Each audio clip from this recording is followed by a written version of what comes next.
Today, it's the pitching debut of Japanese phenom and prize free agent Shohei Ohtani. The two-way player will start his quest to lead this Angels rotation. A's and Angels, final game of the series, next.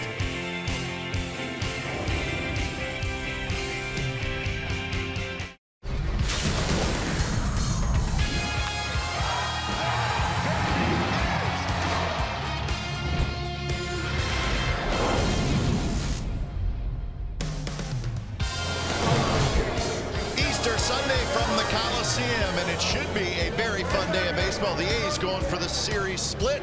It's the Oakland A's and the Los Angeles Angels of Anaheim. Coming up on NBC Sports California, powered by Xfinity. Well, happy Easter, everybody, and welcome to Oakland A's baseball here at NBC Sports California, along with Ray Fosse. I'm Glenn Kuiper. So it's Scouting Report Day. Everybody around Major League Baseball is going to be watching today because Shohei Ohtani makes his Major League pitching debut. And, boy, we're all very curious to see how the young man does. You know, the bottom line, they're going to see him for the first time, but the real bottom line, the A's need to win to split this four-game series. All the attention is on Ohtani. Now, a lot of times a pitcher can become a hitter or a position player, vice versa. It's very rare that you see one player who's a pitcher and also as a hitter. And you see the reports, there's not been that many. If he does it, he'll be just the fifth, and it goes back a long time since it has happened. Yeah, back to Babe Ruth. So that kind of says it all. So what is the A's and how they are going to attack Shohei Ohtani? Well, we think we got the best guy to find out. Let's go downstairs where Dallas Braden is standing by with Darren Bush, the A's hitting coach. All right, thanks, Glenn. I'm here with Darren Bush, the hitting coach for the Oakland A's. Now, Bushy, highly anticipated debut for Shohei Ohtani, the Japanese Babe Ruth. Just talk a little bit what it's like preparing for the unknown, something you just don't know about. Well, I mean, he's just like everybody else, really. I mean, a lot of times you don't see a guy, you're not used to him. You have to see him in the box. As much video as you want to watch, until you get in that box, you don't know what the ball does. So these guys are ready. They're ready. They know what he has. They know what he's done. They know how he pitches. Now it's just a matter of getting in the box, seeing the ball, recognizing pitches. Is there anything about his game specifically that you might think could give you fits or give the league fits? And is there anything that you have talked to the hitters about maybe picking up or selecting from him, something to key in on? Well, I mean, he does have plus action on his pitches. So anybody that's throwing 98, 99 with plus off speed stuff, they can give the league some fits, but at the same time, he has to throw it over the plate. When he throws over the plate, if he leaves it up, there's some really good hitters in this league, and they can turn it around. Well, sounds good, Bushy. I appreciate you taking the time. We look forward to an outstanding outing against Shohei Ohtani. Appreciate you. Glenn, Ray, back up to you guys. All right, guys, thank you. Over 5 million people back in Japan are expected to watch Ohtani start. Easter Sunday from the Coliseum. We'll have lineups and first pitch right after this.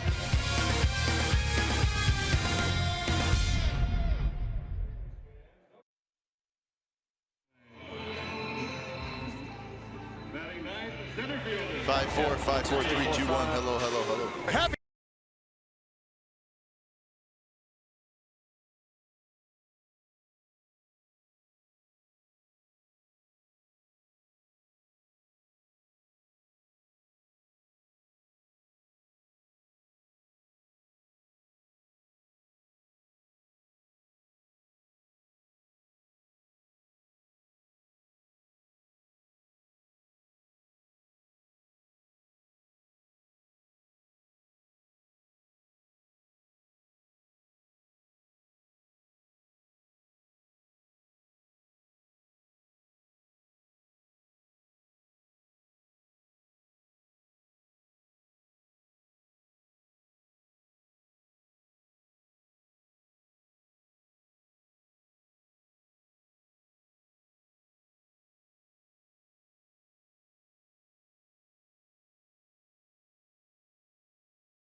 that comes through every time.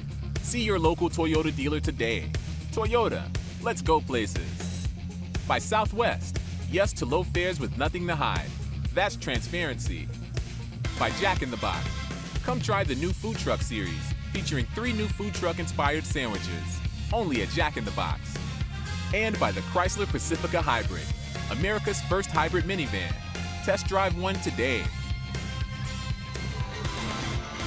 Well, here come the Athletics for the 4th and final game of the series. They need a win to gain a split in the opening series of this 2018 season.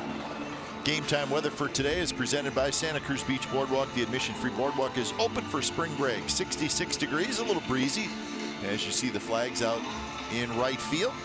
But a nice, comfortable day, and we hope you have a wonderful Easter Sunday holiday. Let's take a look at the lineup for the Angels. It's brought to you by Southwest Airlines. And here it is. Zach Cozart will lead off, followed by Trout, Upton, Pujols, Calhoun, Simmons, Valbuena, Marte, and Maldonado. And Daniel Gossett starting for the Athletics, 4-11 last year in 18 starts. And in the rotation, pitching in the 4th slot would be Andrew Triggs, number 5. But Bruce Gossett, he's a pretty good place kicker. But Daniel Gossett hopes to perform better than he did last year, especially with the numbers. So the first pitch to Zach Cozart is outside. So we are underway from the Coliseum. You ever watch Bruce Gossett kick? Yeah, it's pretty good. Yeah. Well, you're an NFL guy, and you're right into it already. Only April. Brody talked about a touchdown yesterday, and so got to get started, I guess. 2-0 pitch is lined to right, and that's a base hit by Zach Cozart. Cozart's had a terrific series. That's his 6th hit in this series. Defensively for the A's this afternoon, Chris Davis is in left field. Boog Powell's in center. Stephen Piscotty is in right. And then the infield, Chapman, Simeon, Lowry, Olson, Jonathan Lucroy is your catcher.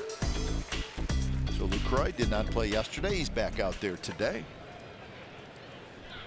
And Matt Joyce, a little bit of that sore ankle yet, so Chris Davis is in left field. Matt Joyce is in the lineup today. He will be the designated hitter. Here's Trout. First pitch is down and in to Mike Trout. Unfortunately, one of the things that's happened to the Athletics in this 4-game series, this first 3, the Angels have taken the lead. It was an uphill battle. They finally came back and won the opener, but that was not the case Friday and Saturday. Trying to split the series to start 2018 season. Trout hits one high and foul. Trout is 4 for 15 in the series. He had a big game yesterday. He was 3 for 5 with a couple of doubles, a couple of RBIs, and a couple of runs scored. He kind of put it all together yesterday.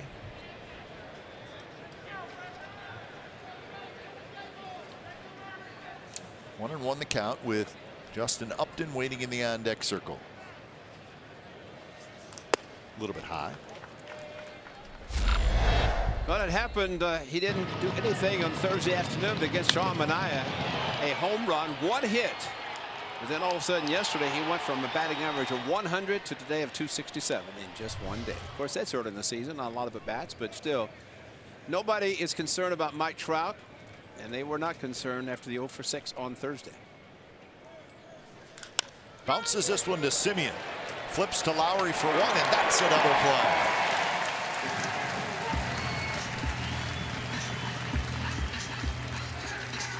Well, you got to like that 2 for 1, boys. Little 6-4-3 action. We talked about Mike Trout and his ability to get to that ball down to the zone.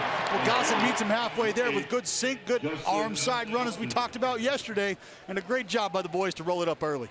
Exmo brought to you by Cache Creek Casino Resort. That's the 2nd double play turned by the A's this year.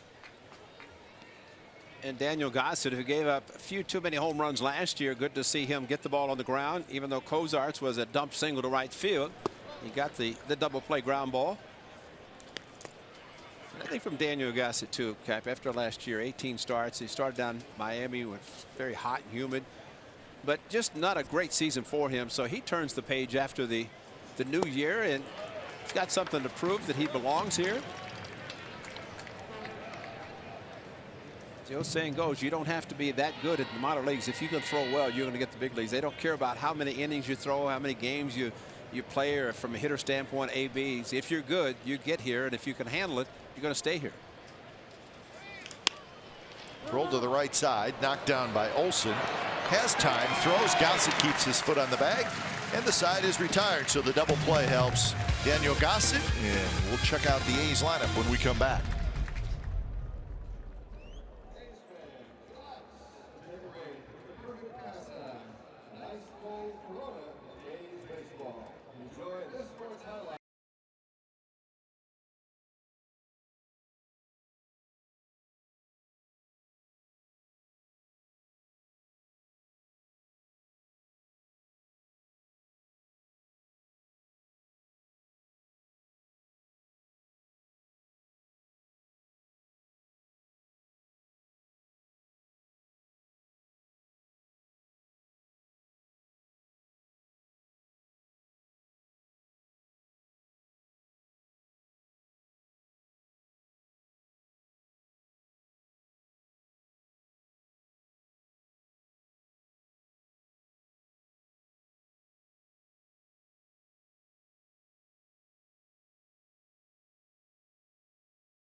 I've never seen the number of people down towards the Angels bullpen watching Ohtani warm up. I've never seen that. Look down the A side. I guess they've seen Gossett. But Shohei Ohtani, like Darren Bush told Dallas Braden, a good fastball. He can approach 100, but it's got to throw strikes. Upton, Trout, Calhoun in the outfield. Valbuena, Simmons, Cozart, Marte on the infield. Maldonado is your catcher. So Shohei Ohtani about to throw his first pitch as a big leaguer. So 5 in the morning in Tokyo. Yes. Right now, 5 million people are watching this first pitch ever by Shohei Ohtani. Here it is to Marcus Semien, and it's on the inside corner for a strike, 96 miles an hour. It's 5 a.m. or a little after 5 a.m. now, Monday morning in Japan. First pitch, first strike.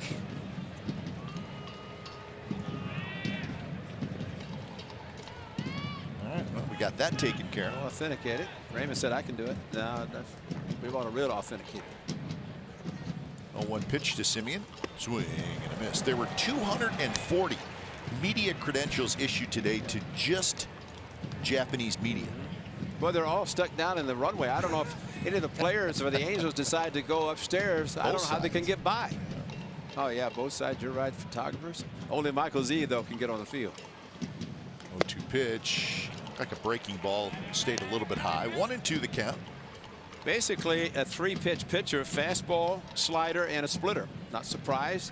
A couple of things, a splitter, but also a lot of Japanese-born pitchers will start the game out of the stretch, as Ohtani is doing today. And a swing and a miss. So the first hitter that Ohtani faces, he strikes out. Better call Steve Vucinich to get some more baseballs and throwing out everything. Playing second. It's a good look at that split down and away. Now, PitchCast brought to you by SoFi, a modern finance company. Well, as always, if a pitcher has a good splitter, and we have seen pitchers in the rotation for the Angels this series, between what Shoemaker did yesterday and, of course, out of the bullpen. But Ohtani, that's it. He's got a good fastball. Yep. That one was at 98 miles an hour. Well, guys, one thing to pay attention to as well, Shohei Ohtani not really featuring much of a two-seam fastball. uses that four-seam fastball, throws that split off the four-seam fastball. He what we calls tunnels those pitches well, meaning throwing the four-seam fastball and the split finger out of the same exact arm spot. So at release point, very tough for the hitter to pick up. Well, and it's an easy 97, 98, 99. Up and away. Ohtani is 23 years old. He's 6'4", 200 pounds, so he'll really add to that weight a little bit, but he's got a nice pitcher's build. Splitter grip. 42 and 15 in 5 years of pitching in Tokyo, and hit 286, hit 48 home runs as a player. Those are rare numbers that you're talking about. It's usually one or the other. Well, today, Indy 95-mile-per-hour fastball is our fast pitch, brought to you by Xfinity, the fastest Wi-Fi at home and on the go. So they get a lot of them from Ohtani. He's gone past that already. He's averaged 97, so I'd say he's got a pretty good chance of eclipsing that 95 pretty consistently. 2-2 pitch is up and away. Tried an off speed at 84 miles an hour. Full count to Lowry with Olson to follow. And Maldonado's a good catcher, but a little surprising with 95 plus fastball they didn't go to that, because by missing with the breaking pitch, you'd have to say, here comes the fastball. We shall see how Maldonado's going to handle Ohtani on a 3-2. And it was a fastball. It's popped up near the A's dugout. Maldonado's going to have room, and he hangs on and makes the catch. So that's out number 2. Dallas, did you have a play on that one? I almost had a play on it. I watched Maldonado from the time he flipped that mask to the time he made his way around here.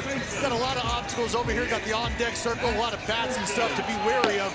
Great job by Maldonado to make sure he was able to secure the play. Some fancy footwork as well, get himself out of the way. Use his 2 hands, too. That's always important. He does that blocking balls, and he does it catching the pop-up. So 2 away, and here's Matt Olson, who's sliding up to the 3rd spot in the lineup today. First pitch, 100 miles an hour, right down the heart of the plate, 0-1. But you're right, Cap. It is a rather easy fastball. Just a nice, easy, smooth delivery. See if there's any movement on it.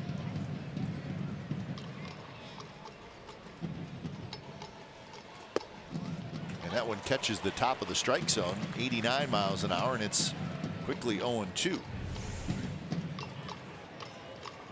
Upper part of the strike zone, and at that velocity, you don't figure it's going to be the splitter, although he does throw the splitter kind of in between there, but he left it up, and that's what can get him in trouble if he leaves it there. And he got him on 3 pitches. So a very impressive first inning for Shohei Ohtani. 3 up, 3 down with a couple of strikeouts.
$5.5 million.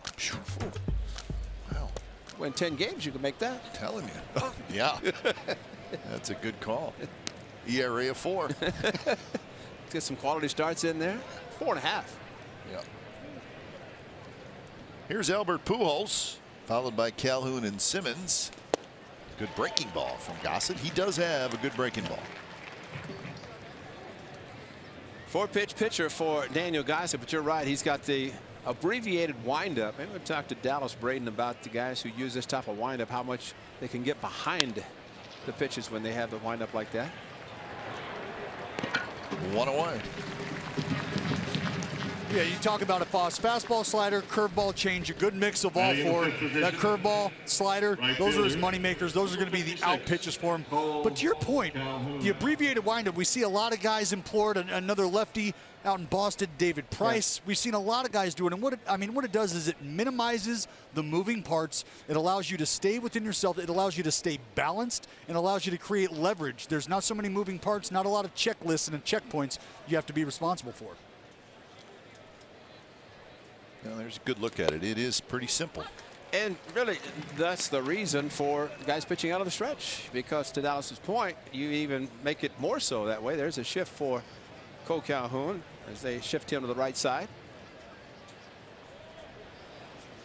And I know Andrew Triggs, who'll pitch tomorrow night, he'll pitch out of the stretch. And he was in the bullpen and went in the rotation, decided to stay in the stretch. You know, a lot of it has to do with creating rhythm. If you can't create rhythm through a windup, you simplify it and you create your own abbreviated rhythm. 94 miles an hour from Gossett, so now the count is 1-2. Well, in the media guide, Daniel Gossett's listed at 175, and if they printed those numbers based on last year and his talk about gaining weight, because he is on the rather slim side, which very envious of that, but the bottom line, he knew he needed to gain some stamina, and by doing so he wanted to gain some weight. So as he approaches the end of the season, pitching a lot, he's going to have the stamina. Tough play. Chris Davis steps into foul territory, makes the catch. So 2 outs here in the top of the 2nd inning. Have a StatCast on this. Watch KD run. Playing him to pull. Long run. Marcus Semien going out. Actually, Matt Chapman, as he was playing in the shortstop position with the shift. He did call him off, which is good because a little bit easier play for an outfielder coming in. Any player coming in to make a play, especially a fly ball, it's much easier than someone going with the back to the infield. I want to see that circle chasing KD. We'll have it.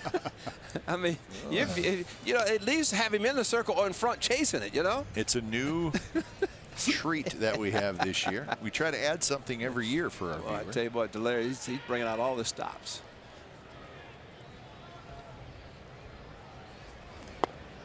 Down and away. 2-0 to Andrelton Simmons. Agassi got a double play in the first inning, but here's a chance to have a very, very quick inning. Get Ohtani back out on the mound and going through the lineup for the first time. Maybe Ohtani's favor, as we saw in the top or the bottom half of the inning. But for Daniel Gossett, when you have a chance with the first 2 outs, minimum amount of pitches, get through it, get back in the dugout, and maybe pitch deeper in the game because of it.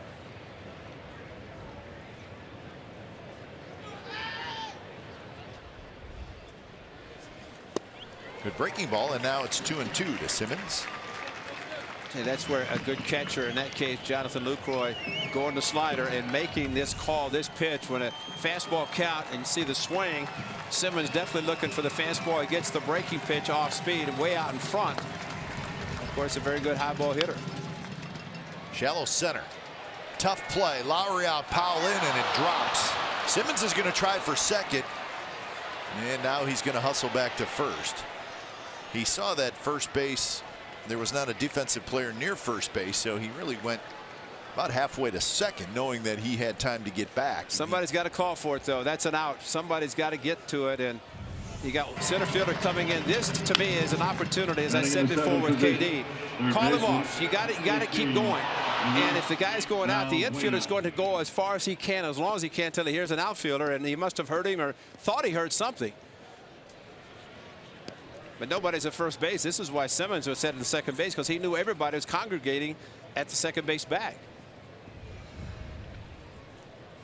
So a 2-out hit. That's the second hit for the Angels. Here's Luis Valbuena. Valbuena playing third base today.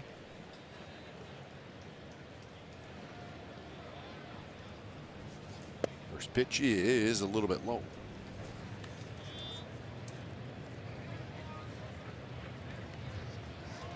Valbuena 1 for 10 in this series.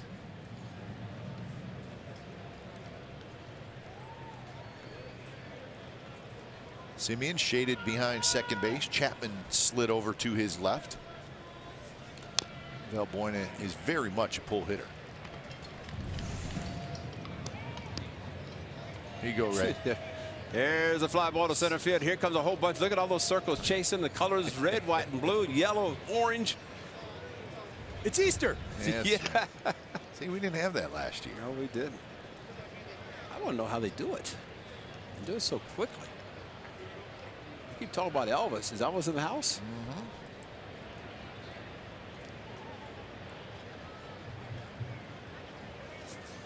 In the dirt. Lucroy blocks it.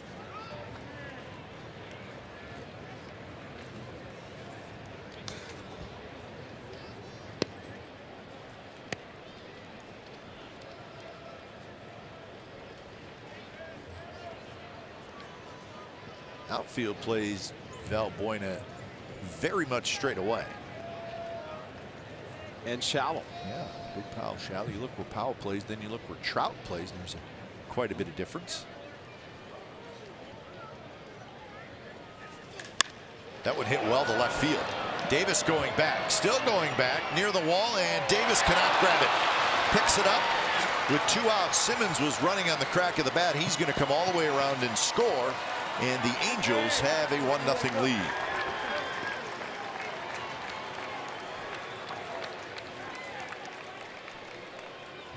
It's a good piece of hitting here by Valbuena. See, this ball creeps back over the heart of the plate, and that's the mistake there for Goss. We talked about it. Fastballs in real estate. Location, location, location. Tough play for KD looking up at the sun. He'll tell you he probably should have had this ball, no doubt about it. Just a tough break there for all around. And you see Simmons, a.k.a. Simba, hustling on the pitch from first all the way, able to make it all the way around. Just good heads-up baseball by a man with an outstanding baseball IQ in Simmons. So again, the Angels jump ahead. There's Jeffrey Marte.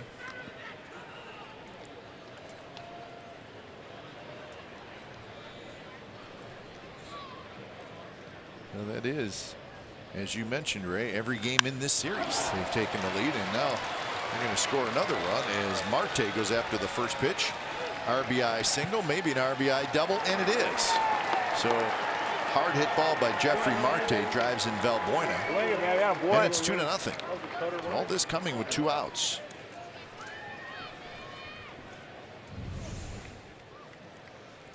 Unbelievable.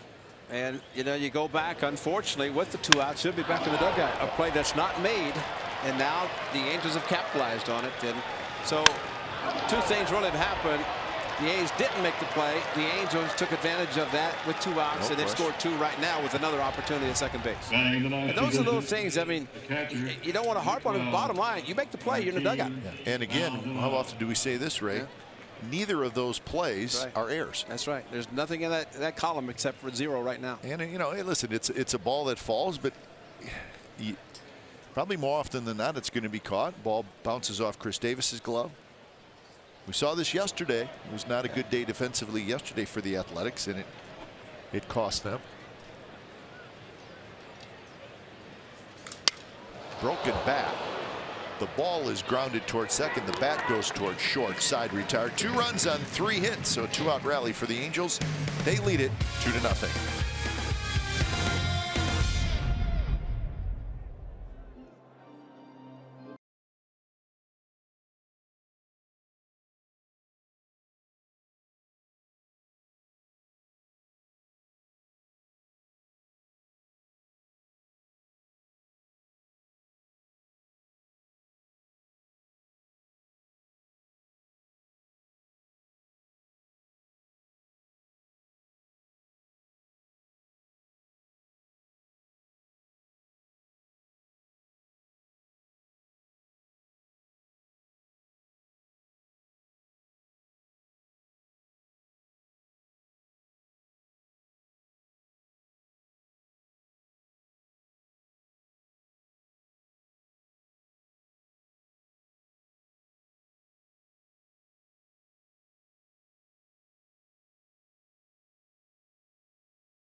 About the Warriors this season, follow on Facebook, Twitter, Instagram, and NBCSportsBayArea.com. Going back a few years with that Warriors uniform. So that game again will tip off at 5:30 right next door. So there may be some people here. They're going to do the baseball basketball doubleheader. If they were smart to save money parking, I guess, because it changes what, 35, 25 minutes. First pitch to Chris Davis is in for a strike from Shohei Ohtani, who had a 3-up, 3-down, 2 strikeout first inning. But again, as Darren Bush said, you're not going to really know him until you get in the box, and so now he's retired the first 3, 2 on strikeouts. Right, you know, Adam Roden, the A's video coordinator, does as good a job as anybody putting together scouting reports. He had it all during spring training, but you can have all the information of what he throws and the percentages, but the bottom line, until you're standing in the batter's box, you have no idea. Try to pick up his release point. That's what Matt Joyce is doing in the on-deck circle now.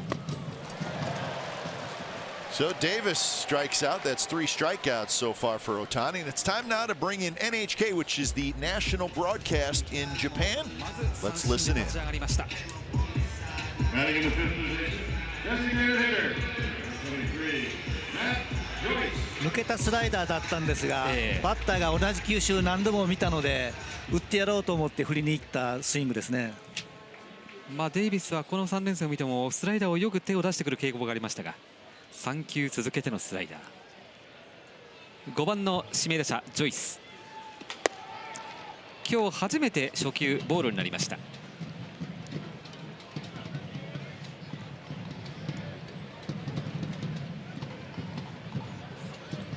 去年自身初の20ホームラン以上。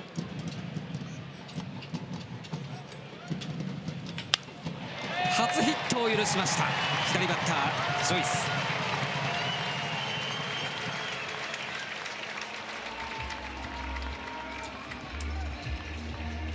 So NHK, good luck for the A's. He's got a hit. It goes nicely with it, and again, as you hit down in the batting order, you're paying attention probably more so today than any other day because you've never seen this guy. But what Matt Joyce does, what you should do, wait back, even at a good velocity in the fastball, take it to the opposite field, get a bunch of singles. Remember, the Angels put together 3 consecutive hits, none of which was a home run. So first base runner for the A's, here's Piscotty. Fouls it straight back. The A's went to Tokyo in 2012. They had Hideo Nomo as their color analyst. Shikatoshi Hasegawa was doing some work.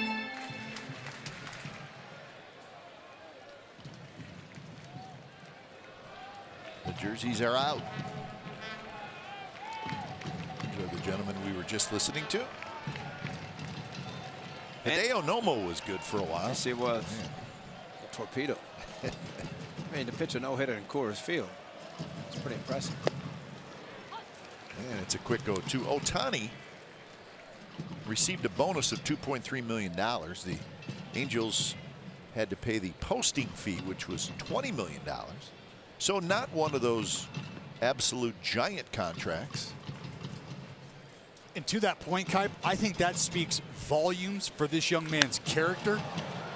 When you think about the kind of money he could possibly have netted if he waited 2 more years to come over here to the major leagues, we're talking 8, 9-figure potential contract. Instead, he says, to heck with it. I want to get over here stateside. I want to show what I can do. I want to measure myself against the best of the best. And from there, we will go.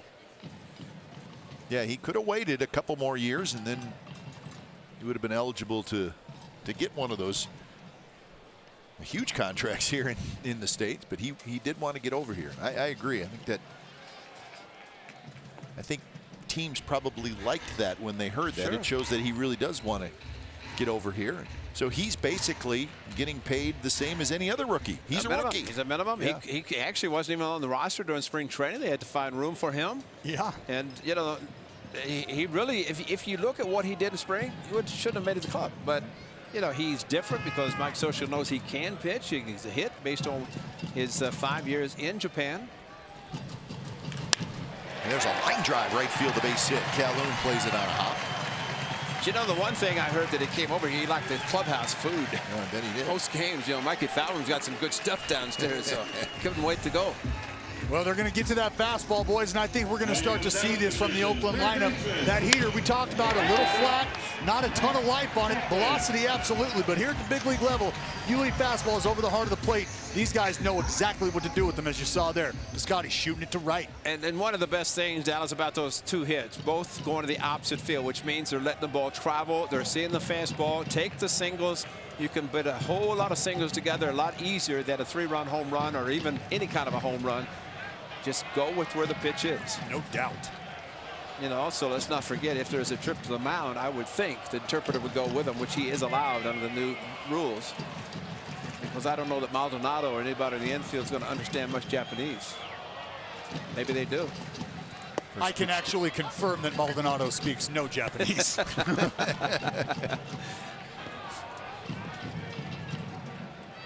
But he has on his wrist, he being Maldonado, you can see the red on his right wrist. He's looking down. They're seeing now, of course, it's usually on the non-throwing hand, maybe the left, but they're seeing the quarterback cheat sheet, if you will, as far as what a guy throws. High and deep left center field. Trout looking up, and that baby's gone.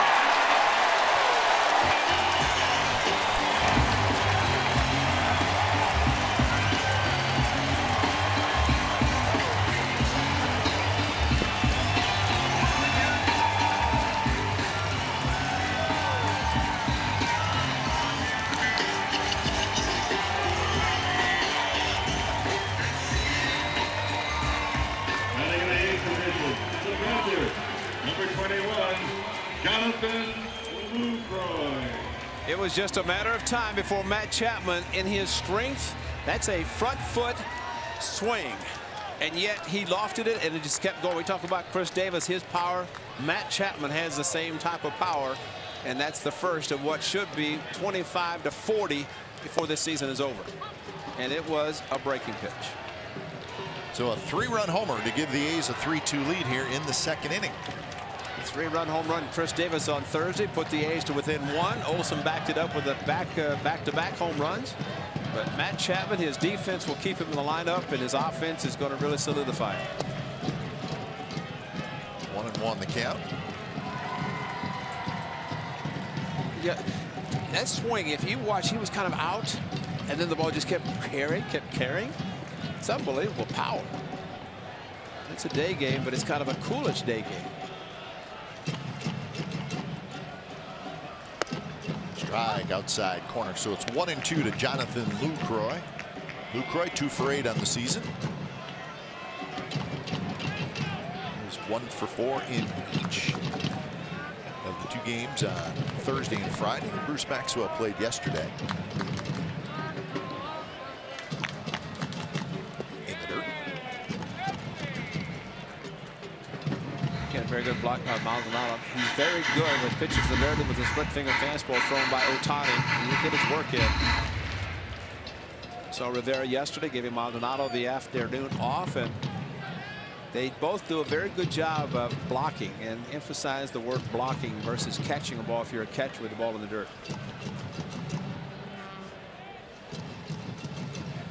2-2 pitch hit hard.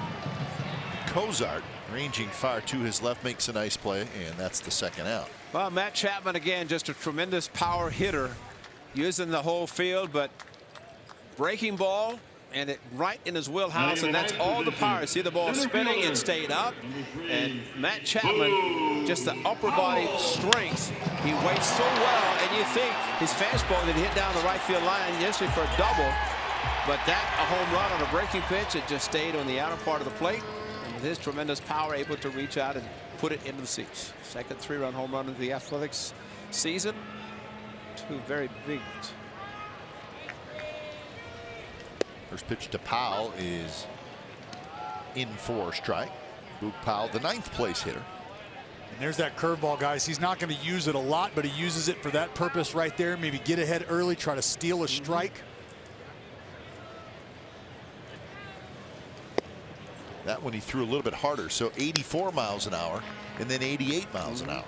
Chapman, he did it 0-1. He just did not bury it where he wanted it and left it up, and that's usually what happens on a mistake pitch. It's going to leave the yard, especially with somebody the kind of power that Chapman has. This one tapped toward Ohtani. Underhands it to first. Side retired, but the A's get two. Shohei Ohtani, a 3-run homer by Matt Chapman, his first of the year. So the A's now have a 3-2 lead after two.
So we'll see how Daniel Gossett responds with a 1-run lead.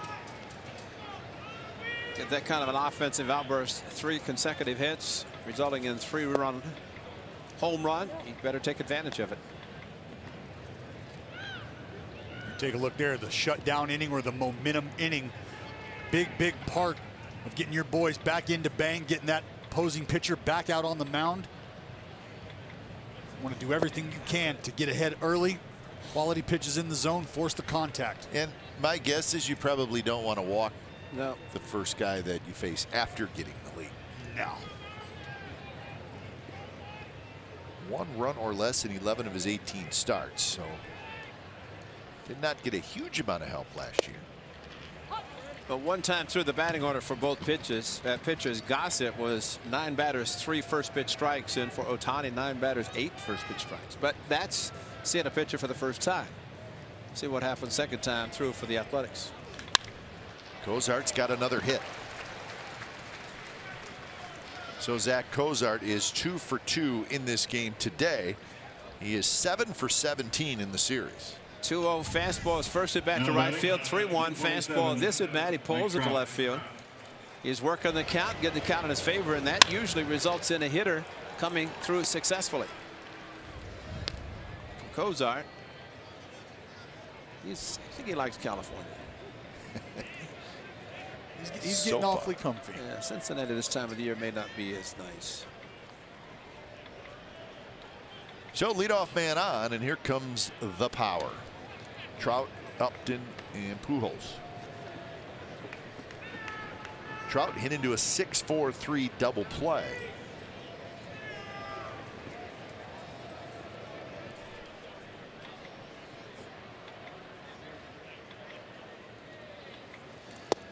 Just a touch inside to Mike Trout. Boss, you made a point about the pitcher and the hitters having to adjust come second and third time through, excuse me. And for Gossett, the second time through the order, the average jumps up from 224 up to 354. ERA up to 804 from 295. So this second time through, though early in the game, very, very important. fouled right at home plate. Amazingly, a lot of times a decision is made on whether to leave a pitcher in or not based on those numbers. And, you know, while the numbers are true, the only way to get those numbers down is to go through that period of time, and maybe just a struggle, put the numbers where they are. But, you know, this early in the game, you're not thinking about this. Second time through the order, you hope to be going through it the third time in the 5th. Not be in the dugout or upstairs taking a shower. Yeah.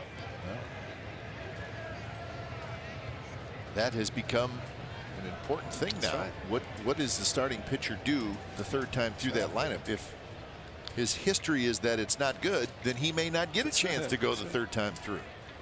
And we're not looking as much now as a pitch count as we are what the numbers show third time through the order.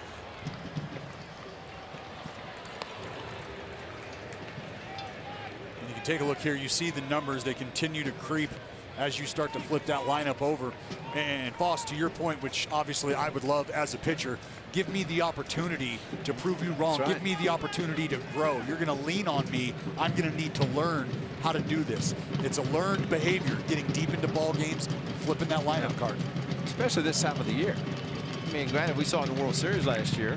Get postseason, it's every day, every inning is important. But, but in regular season, you got a long season. You start looking at those numbers and start going to a pin, you're going to have a burned out pin. Sure. You know, and maybe that's why in some cases the closer is not a true closer, because maybe they'll burn him out before he gets to the point that he can become a bona fide closer.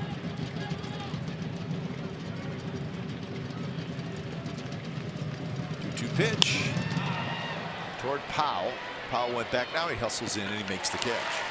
That's a great location. The fastball running in. Similar one that he took for ball one.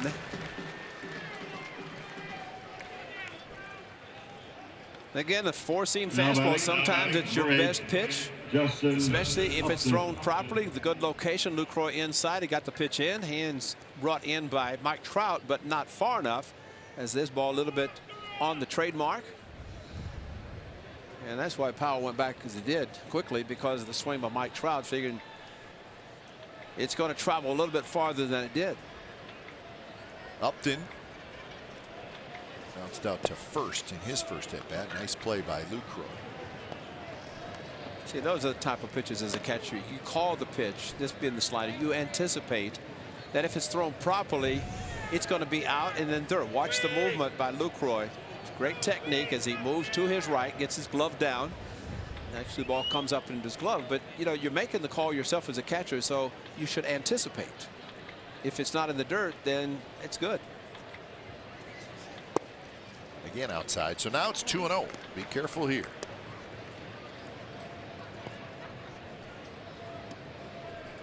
Pujols waits in the on-deck circle.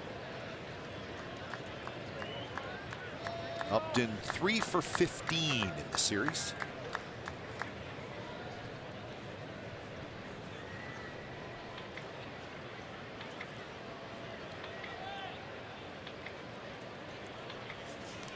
And now 3-0. So 2-0 off speed pitch.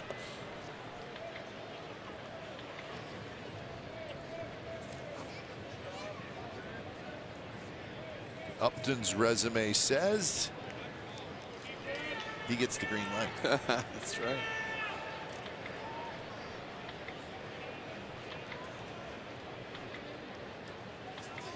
And it's low. So a 4-pitch walk to Upton.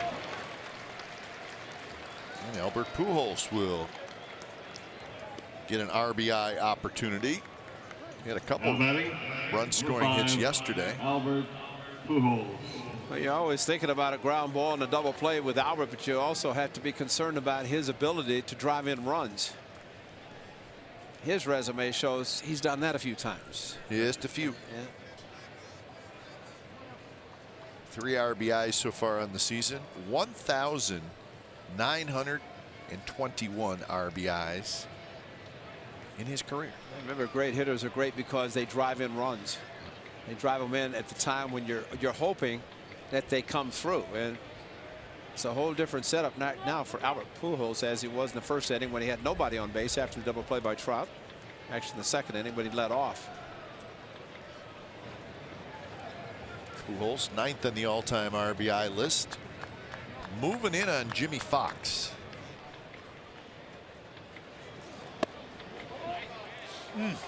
Close pitch. Looked like it caught the top of the strike zone. Definitely buckled Albert's knees. Buckled his knees. That ball down the middle, but in the upper part of the strike zone, or out of the strike zone, according to Will Little.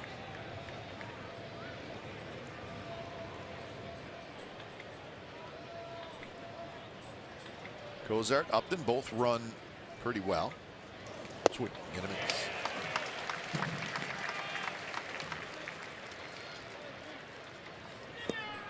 That's a good job by Lucroy, in my opinion, recognizing the early take by Pujols. Buckled, wasn't prepared for it, probably sitting. Heater looking to cheat on the heater, so he doubles it back up again. Outstanding. May need to do it again. Lowry trying to keep Cozart somewhat close at second base. Chapman grabs it. Double play. Wow. Kind of a soft line drive. That ball may have got in a little bit on Pujols, and Chapman grabbed it, fired to second, and for the second time today, the A's get a big double play.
Albert Pujols quickly throws to second base where Jet Lowry is there to double off Zach Cozart.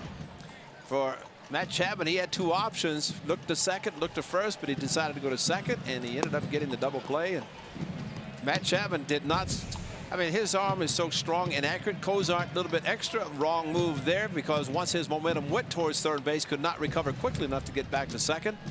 And anytime you're on base with less than 2 outs and there's a line drive hit, stop.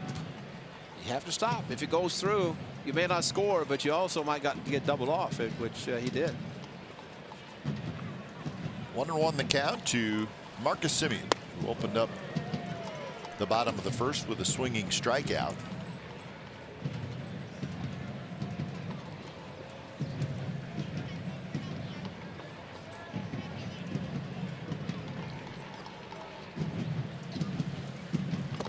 Sharp breaking ball, but it's low.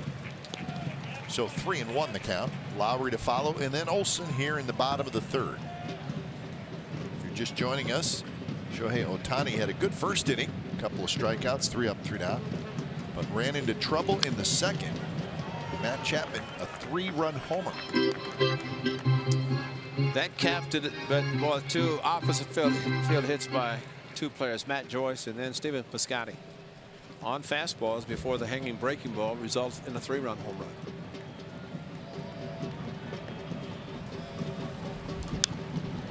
in a little bit on Simeon. He fouls it back, 98 miles an hour.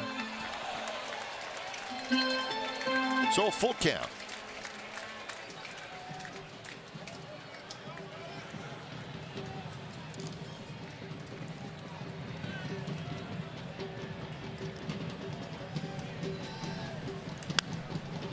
Grounded to third, right to Valbuena. Flips it across, and that's the first out here in the third inning.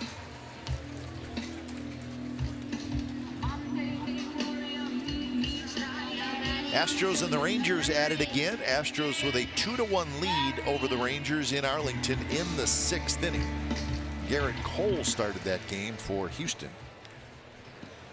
Mike Minor for the Rangers. Astros, if they were to win that game, they would win 3 out of 4 in that series, but it's still the 6th inning. Up the middle. Simmons was shaded that way, and he throws on the first, 2 away. And of course, the Texas Rangers will be here tomorrow night to open up a 4-game series. Night games Monday, Tuesday, Wednesday, and then a day game on Thursday for the A's and the Rangers.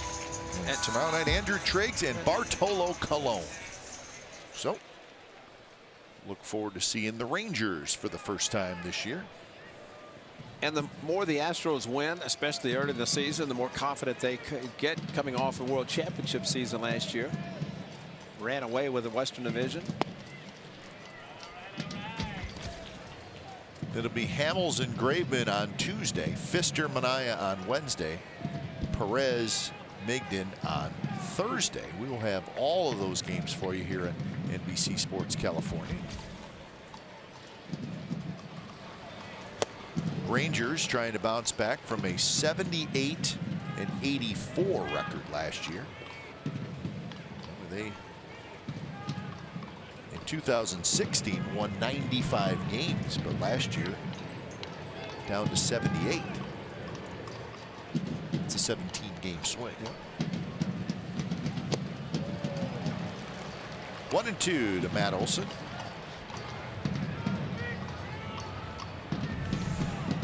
Matt Olson geared up for the heater. Ohtani geared up for the heater. This is just a your best, my best. Let's get after it. Ohtani comes out on top this time.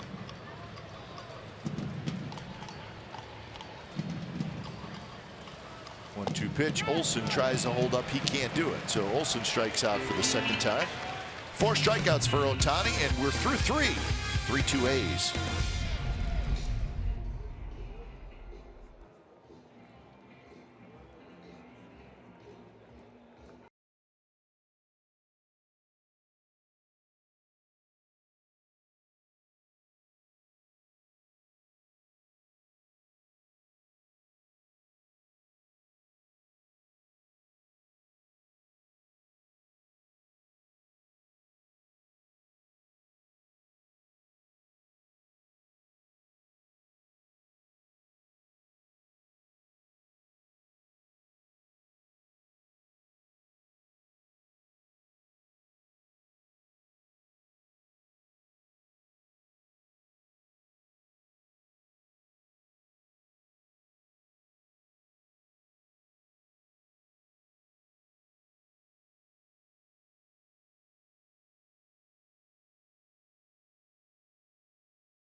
$49.99 per month for 6 months, or an annual fee of $149.99. Includes general admission seating in the outfield sections. Anyone can visit the Treehouse, but if you buy the Treehouse Pass, your pass will only allow you access to this space in left field. It's a good place. I know Schutte been happy. I think Schutte and Brody been out there twice. In the Yeah, they were a big hit out there. No surprise there. Yeah. Very popular. Broken bat. Ball had a little English on it. Calhoun is retired. A good shutdown in the last inning for Daniel Gossett, thanks to the double play. Broken bat line drive by Albert Pujols. Just keep going. It's not throwing a lot of first pitch strikes, but so far it's not affecting him that much. Here's Simmons, who had that 2-out single in the second inning, and that was the first of 3 consecutive hits. And that led to the 2 Angels runs.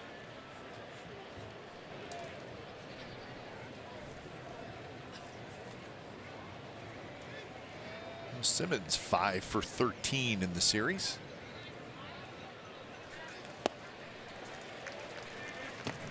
Simmons seems to be the type of hitter that until he gets 2 strikes, he's hacking at everything. Swings hard, but a very good 2-strike hitter.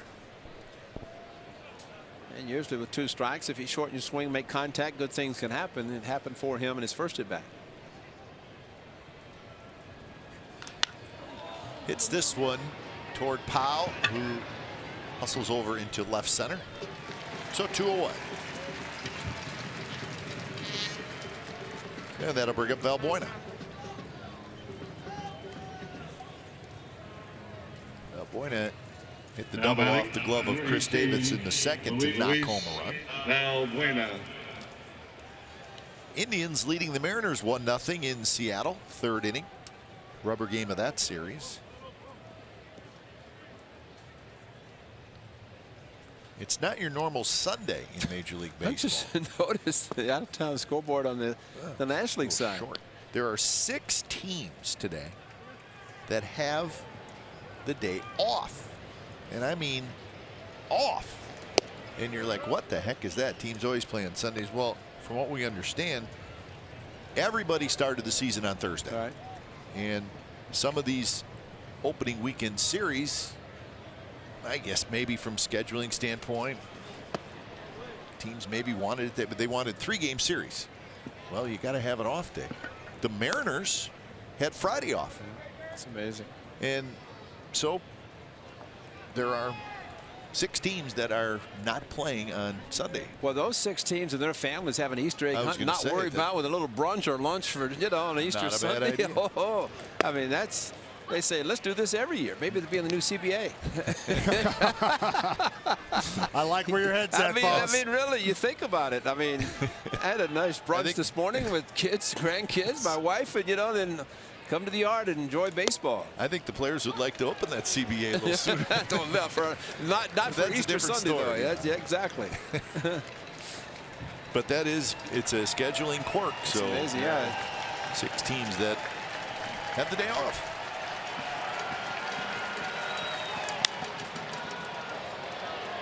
Left center field.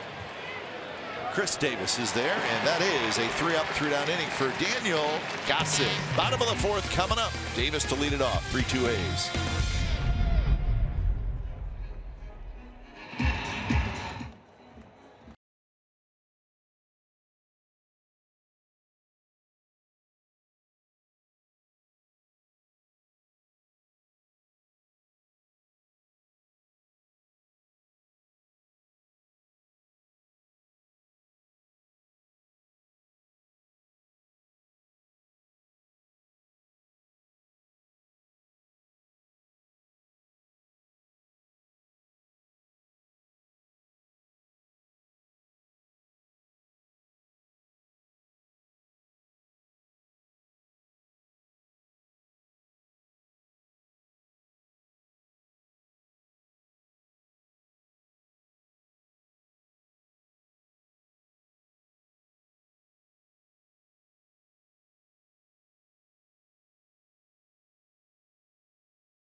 April 2nd at tmobile.com/MLB.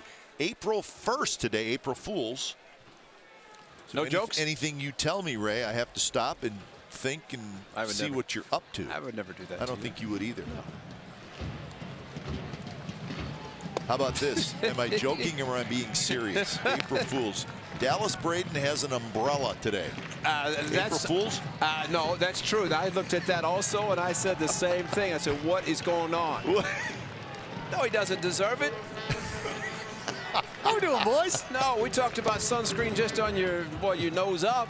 Yep. That's it. You got hair every place else, so you wear a long sleeve shirt or a jacket. That's unbelievable. You know what a sign of when you're getting older, Ray, is when you're out in the sun all day and the top of your head gets burned. That's right. I don't know if you guys experience that, but I do. Guys, I tell you what, I'm a man that is in need of some serious plate coverage, if you know what I mean. I got some power alleys that look like the polo grounds. Well, I thought maybe Dallas had the umbrella as the Masters is going to be taking place this week and figured, made a little rain down in Augusta, Georgia. So take the sun. Hey, it's nice on April 1st to be playing a baseball game and needing an umbrella to shade the sun. Exactly. Strike. Have to be consistent. Got to call that strike up there. Be consistent. Yeah, I was noticing that as well, Kite. And well, we got to protect the new guy. That's right. Make sure he's happy. Pitch number 50 coming up for Ohtani. Here it is.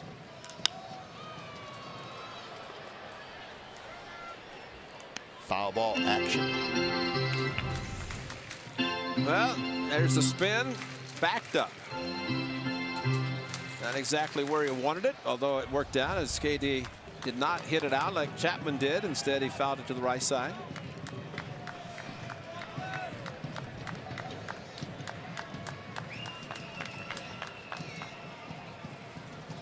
Two pitch. That was a good swing by Davis.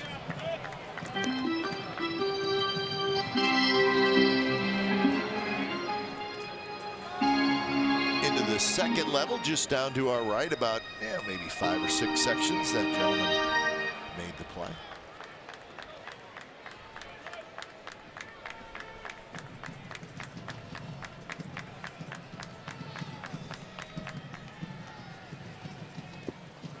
So now full count.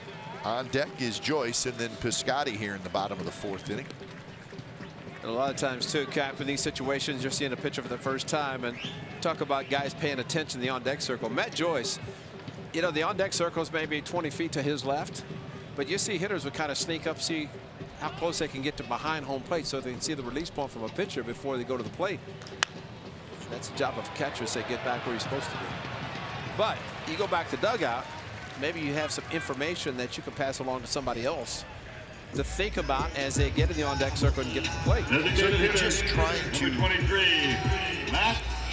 get as close to the same view that you would have if you were standing in the batter's box. And I've seen, well, last year, remember when Adrian Beltre was ejected of a game when the umpire tried to move him and he moved the on-deck circle pad over? maybe my most favorite thing he's ever done. Yeah, exactly. He's done some good stuff. Yeah, but you don't eject a guy for that. You just say, okay, he slid it Adrian, over. just let's go, let's get back. He has a good time playing the game, and how are you going to penalize him for that? He's going for 3,000 hits last year when that happened. He hadn't gotten to it yet. Maybe he'd hurt himself moving that. He didn't never get to hit again. Oh man. Nah, he got his 3,000 and a very good, fun player. He backs it up with his fun times. But it's all the more reason for a catcher to pay attention. It's a little thing, but if the hitter is going to help himself by getting more of a direct line, you kind of look back and say, hey, I'll make him get back where he's supposed to be. Because if you're going to allow that, they're going to do it until they're told not to. And Foss, that's a great point. One thing I think about is there a cultural difference from being over here and him maybe not thinking he has the authority or has the presence to say, hey, you know what? I'm going to need this guy backed up off. I'm going to need him to get back. So you're talking about Ohtani saying that. That's telling the umpire, saying, hey, you need to get that guy out. He's looking at him, but the catcher can also turn around and see too. Because as a catcher, he's looking over in the on deck, actually to his dugout for things, but you know, he can also look over in this case, Piscotty, he's where he should be. He's over near the A's on deck circle. But you're seeing more and more guys moving out of the on deck circle and as close as they can to them. Up and away. Joyce has a walk. You know what you do too? Just a little bit outside. That's right. Well, that's true. I mean, just like when Dallas said, "Get off my mound." Or you just yell. You just yell at the guy. Get back. Yeah. It's right. If a pitcher is willing to tell Alex Rodriguez to get off the pitcher's mound, I think a pitcher should be able to just yell at the guy and say, "Get in the on-deck circle." Because if I'm a pitcher and I see what he's doing as a hitter in the on-deck circle, you better not hit a fly ball and cross my mound. I tell you right now, Boston, and I'm going to be serious here. I think Matt Joyce was able to put a good at-bat together there, because based on where I'm sitting here, he might be a foot out of where the right-handed batter's box would actually be. So, in my opinion, he had a full AB of Ohtani before he even stepped up. You take a look at that right there. See, there he is. That is a dead-on look at Ohtani and what he's given him. Remember, he got a base hit in his first at-bat, too. So if it helps, you're going to do it until somebody tells you can't. You know the rules. That's why they have the on-deck circles where they are. But to show the difference, Piscotty, who was in the on-deck circle when Joyce was back, Piscotty was actually on the other side of the little on-deck rug right there toward the A's dugout. Well, and part of that could be because of the line of sight that Piscotty is going to go up to the plate with. Joyce, being a lefty, getting as far over to the right as he possibly can, sort of sets him up visually to take in what Ohtani's delivering. Yeah. But look at the difference. Yeah, you're right. He's on the other side. I mean, that's 20 feet. Yeah. But, you know, I think if you're facing a pitcher you've seen before, you may not do it. But in the case of Ohtani, you're trying to find his release point, and maybe by moving over a little bit. Actually, Piscotty has moved considerably far over from where he started the at-bat. Yeah, this guy's good. Maldonado, there's a reason he's a Gold Glover. This is one of the reasons, because this is 2 strikes. They've got a runner on, but that's a block. Use your chest protector, and you know the chest protector is good for that, blocking balls. You take a direct hit off a foul ball off the chest protector. It's very thin, but it's there to protect your shoulders with the overlaps on both the throwing as well as the non-throwing shoulder, but also to block balls in the dirt. That one hit toward left, maybe off the end of the bat a little bit as Upton comes in. He's got it. So 2 outs here in the bottom of the 4th inning. And here's Matt Chapman, who got a breaking ball to his liking in the 2nd inning, and he hit a 3-run homer. That's a breaking ball, and again, you see how much and how well he waits on this curveball. He stays back and just really, it's almost like an upper body swing, that much power. And I still go back to the fact the last 2 years, Matt Chapman as a non-roster player could come and play this stadium and in San Francisco. And when he came up last year, he was very familiar with the Coliseum, and even more so this year as he plays his first full season. Fastball inside. 64 pitches now for Ohtani. I think there's not a scouting report on Matt Joyce is not going to run. They're not even holding him at first base. I mean, that says a lot, and they know that just watching him. He's got Marte playing behind him. And he's going to sneak over even farther to cut off some of the area. A little bit outside. 99 miles an hour. Mike Scioscia makes the calls. Of course, whether he's going to throw over, which he can't, or really hard to if his first baseman's not holding him on, but straight up defense for Matt Chapman. Chapman went around. That's Ted Barrett over at first. Will Little is the home plate umpire today. He checked over there. Take a look at the side swing here. Yeah. Big loop. Big loop across the plate. Teddy's all over it. So the count now 2-1 to Chapman. And now it's 2-2. You notice to the far end of the dugout. The opening day when Ted Barrett, the crew chief, was behind the plate. Remember how it seemed like very consistently he appealed to the third or first baseman, depending on where it might be, lefty or righty, and check swing. and maybe as a crew chief, he said, hey, guys, let's do it. You know, let us be the guys. Don't be the home plate, because there was one instance where Ted went on a play where the hitter himself went forward, but the bat stayed back. That's not a check swing. The body, yes. But Ted, and I think that's a great, if you're a crew chief, you can kind of establish the rules for the other three guys. Chapman had a good rip, fouls it down the right field line.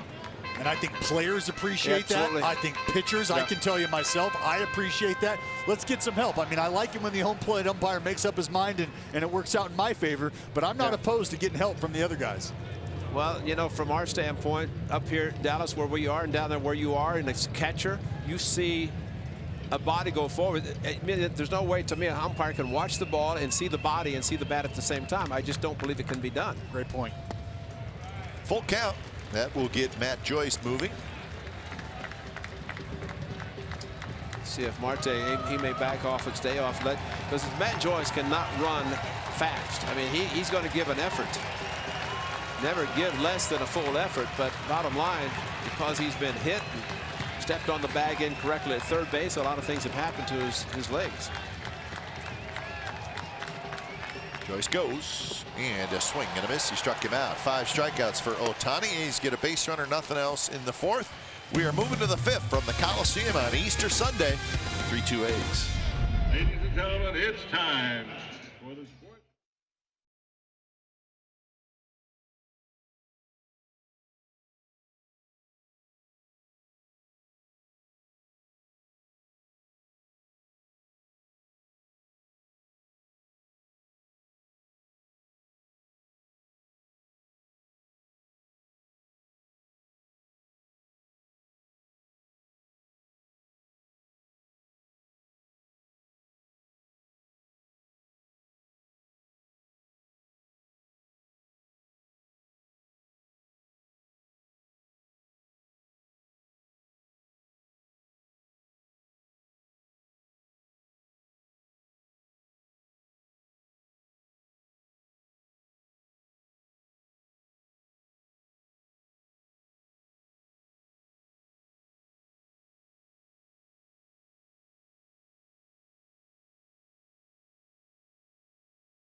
Are now open at 4:30 p.m. plus parking is free on most Tuesdays as part of Chevy Free Parking Tuesdays. Come to the ballpark early to enjoy batting practice and make a lasting memory. And talking to the great Steve Vucinich about the baseballs being used this year, the 50th anniversary baseball.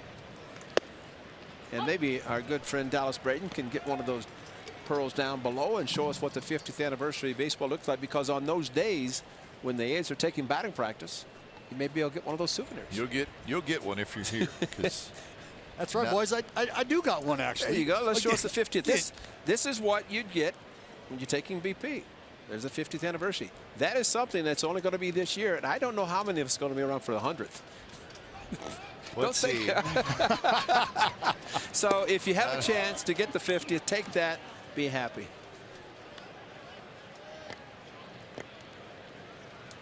A 2-on-1 to Jeffrey Marte. And to remind us of our gentleman who celebrated his 99th birthday here. That's right. Mr. Schwartz. Started 49, and he said, I doubt I'll see the 50th, but here he is celebrating the 50th anniversary. That's good baseball, though, and again, Steve Vucinich says they're using them. I don't know how many of the visiting teams are, but you know your A's players when they take BP. Chris Davis hustling back, and Chris Davis had it for a moment, pops out of his glove, and Marte's going to be at second base. Davis got back, reached up, got a pretty good glove on it. Could not hold on to it. Well, it looked like towards the end of the bat, ball carried better probably than maybe off the bat was expected. And KD earlier had a ball off his glove. This one more into the glove. But remember, these long gloves for the outfielders, you can't squeeze. You have that long webbing, and you squeeze. You can see the ball hit the long part of the webbing. As he squeezed his hand, the ball popped out.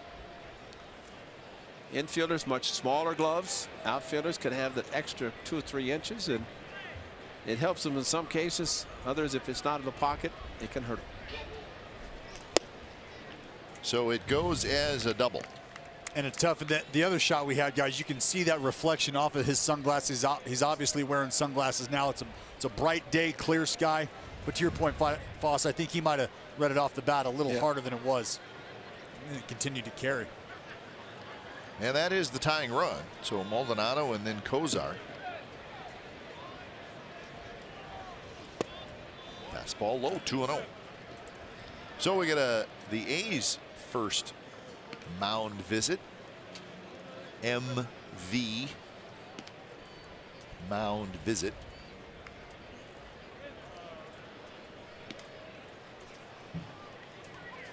Yusmeiro Petit starts to throw.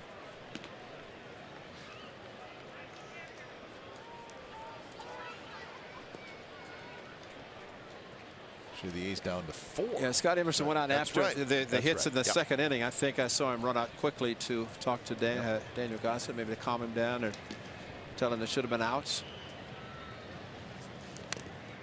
Fouled right at home plate, so the count 2-1.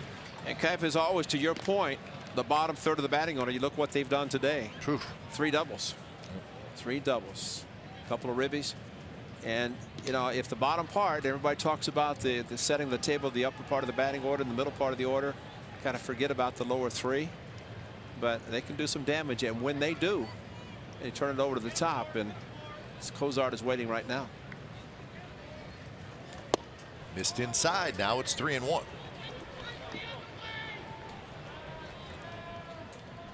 So Petit, he doesn't take real long to get ready. Something happens in this at bat negatively for Daniel Gossett. We may be seeing Mr. Petit.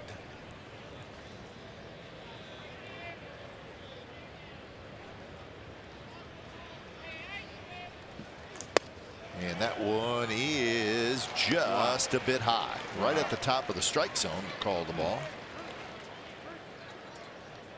Wow. Yeah, this is tough here, Foss. We've seen a couple of these up at the top of the zone. He's not getting them. Not getting them at all. I'm going to need that strike. We've seen it called in favor of Ohtani today, even with those sliders that he's worked underneath of. Exactly. With that fastball, you know that's going to have some downward angle. Like to get that call. Absolutely. No, I'm surprised. Extra time, and he is calling for Petit. So when it's time for change, think Speedy Oil Change and Auto Service, your trusted oil change, tune-up, and smog experts. Yusmeiro Petit comes in as Daniel Gossett goes 5. Make it 4+ innings today.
4-2 lead. It doesn't feel that safe right now. Angels got 2 on and nobody out, and the top of the order coming up. So Gossett 4+, 6 hits, 2 runs, couple of walks. He does not strike anybody out. So he cannot get a win. He could get a loss. Could get a no decision. Well, we were talking about third time through the batting order, and here it is, the beginning. Zach Cozart. Cozart drives one to center. Powell goes back. He's got it. Tagging up is Marte. He's going to try for third, and he's going to make it. Very good base running by Marte, because he had to scramble back to tag up at second. But if you're going to throw the ball to third, you have to do exactly what Bullpen did. Keep it low so the runner at first cannot back up, because you're not going to throw Marte out. Number 27. If he falls down, you maybe have a Trout. chance, but by going back, by throwing to third, you keep the ball down so the runner at first, in this case Maldonado, who does not run fast anyway. Otherwise, the ball just goes back into second base, concede the run to third, make sure the double play stays in order. How about that? He's stranded 32 consecutive inherited runners. Well, he's got 2 here. That's Houdini if he can do this. The A's hope that's the case. Trout takes down and away 1-0. Trout is hit into a double play and hit a fly ball to center field. They're playing for 2, they being the A's infield. He hit into a double play in his first at bat. A ball hit hard to Marcus Semien. That was with the runner at first. They're trying to do the same now to prevent the run from scoring. Trout rips one to left. Fair ball headed for the corner. Marte's going to score. Maldonado to third. He'll stop there. Trout with a big hit, and this game is tied at 3.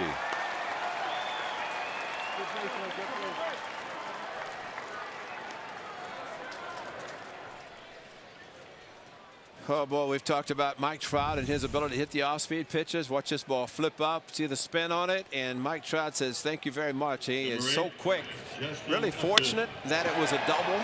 If he had gotten a little bit under it, it could have been a 3-run home run instead of hard hit double down the left field line. But you make a mistake, spin a ball and slow it down, his bat speed is going to pick it up. So Trout picks up his 4th RBI on the season. And here's Upton. Infield comes in for the A's, and Upton takes outside. So what was that note we just showed? Which ended at 32? 32. Inherited runners stranded, which is a fairly important stat when it comes to relief pitchers.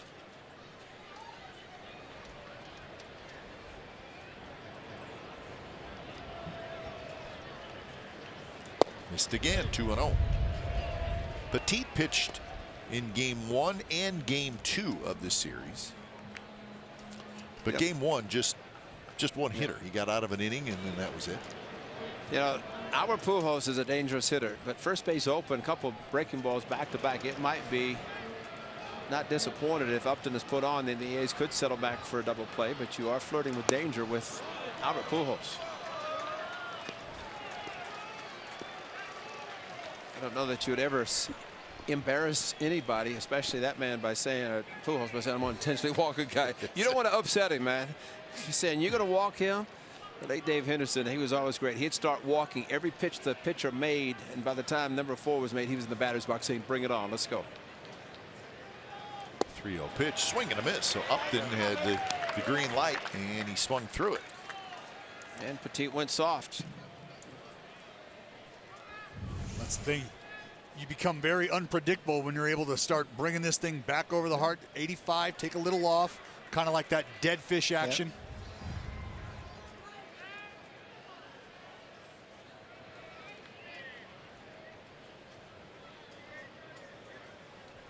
Upton hits a drive to center. Powell going back. Powell turns around in front of the wall. He's got it. Maldonado comes in to score. Trout goes to third, and the Angels have taken a 4-3 lead.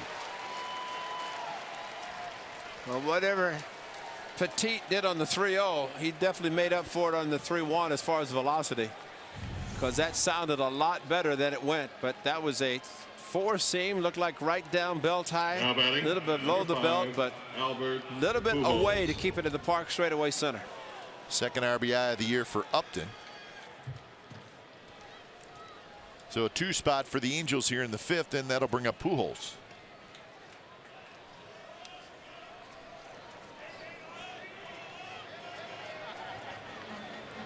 Pujols has grounded out, and then he lined into a 5-4-3 double play. He came up with runners at first and second, 1 out in the 3rd inning, and he lined to Chapman. Kind of a soft line drive, and Chapman grabbed it, fired to second to complete the double play and get out of the inning.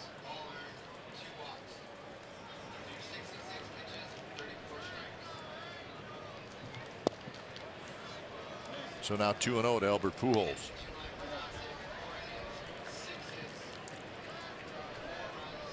So 4 runs, 4 earned runs charged to Gossett in 4+ innings. So his numbers are complete.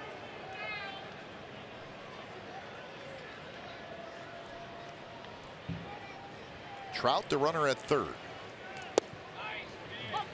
2-0 off speed. Petit gets a strike.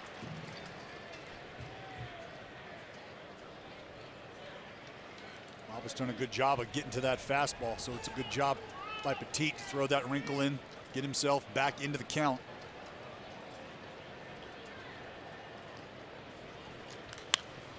Fouled straight back. Well, here's a case where Albert Pujols not looking for a walk. He's looking to drive in the run. 2-out hit. Ohtani trying to stay loose. You know, Matsusaka went to play the Red Sox. He was throwing every day. Every day. Ohtani just trying to stay loose. Well, something to remember too, guys. Over in Japan, in between innings or these long innings with 2 outs, they can actually play catch in front of the dugout. Chapman scoops it up. Chapman with plenty of time across the diamond. Side retired, but a couple of runs for the Angels on a couple of hits, a walk, a sac fly. 4-3 Angels lead as we head to the bottom of the 5th.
That's been a big hit in this opening weekend of the 2018 season, the Treehouse. Lots of sunshine. You got a good view of the game high above left field. The food is terrific.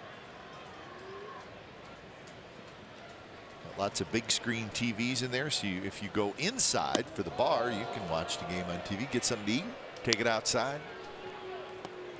Or you might just go and play some pool and watch the game, not even come outside. Yep, foosball, pool. Buchter starts to throw.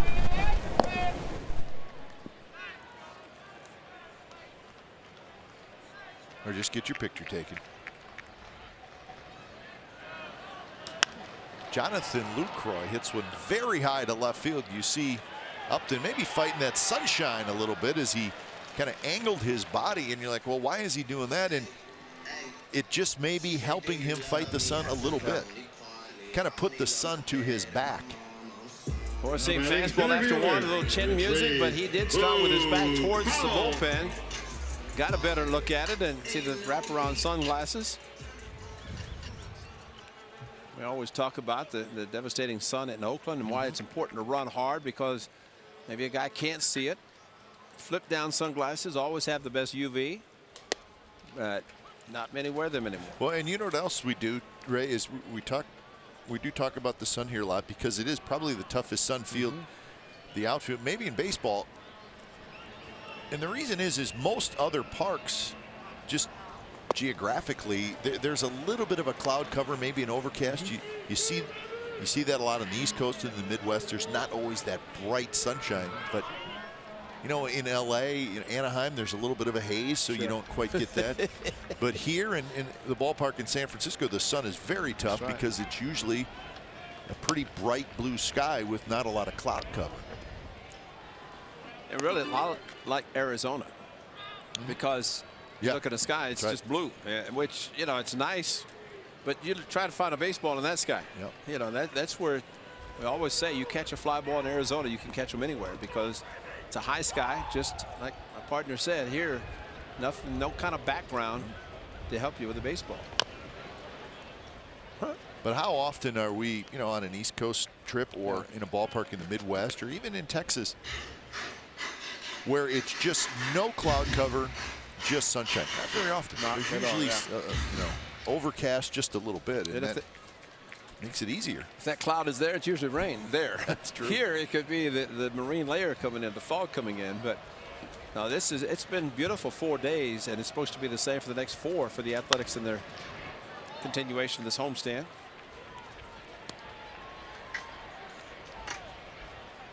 A's first road trip will begin next weekend, and it will be against these Angels in Anaheim, Friday, Saturday, Sunday. So those two teams, these two teams always play entertaining games.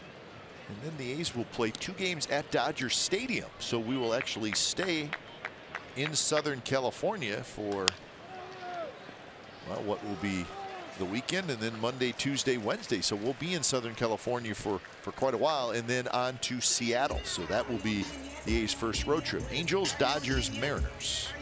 Now batting the shortstop. A couple off days on that trip. So we will not be participating in any other team's home openers, which occasionally you get that.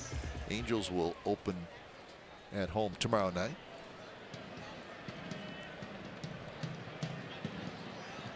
So it usually takes 4 or 5 games, and then we just get settled in, and the season rolls on.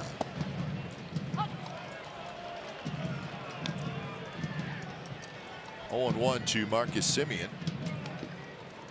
Pretty good stretch right here for Ohtani. Got to give him credit. He gave up that home run to Chapman. But since then, let's see, 1, 2, 3, 4, 5, 6, 7, 8, 9, 10, 11. He's retired 10 out of 11. So he has settled in. He's at 80 pitches. The bullpen is quiet. He's got 1 walk and 5 strikeouts.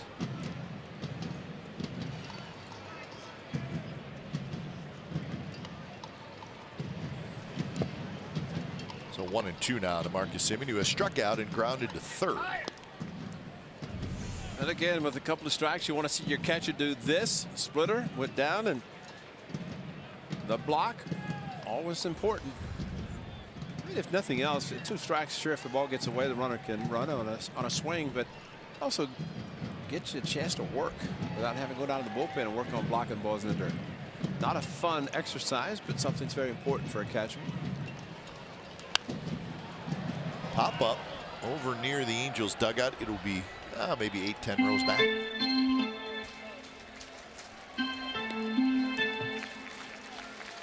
Fair amount of Angels fans over on that first base side coming out to see Ohtani pitch.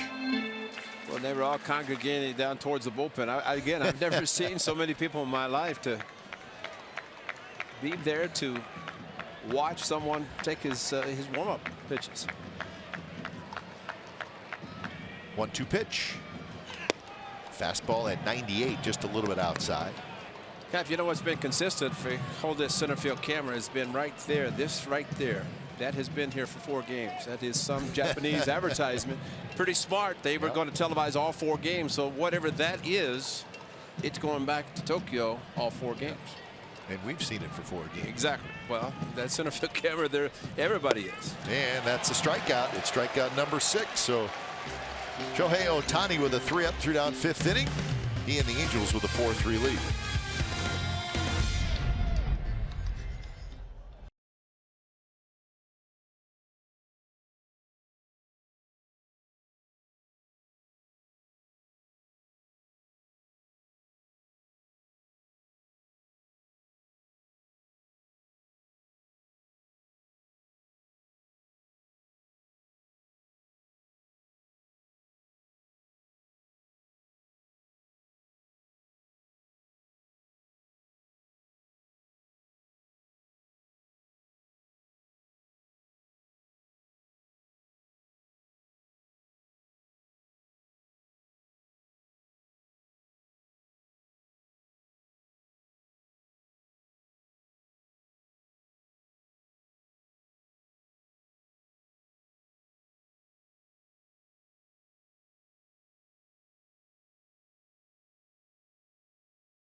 Tune-up and Smog experts. So Ryan Buchter comes in his 2nd appearance.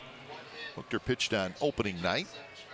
Had an inning, had a walk, couple of strikeouts.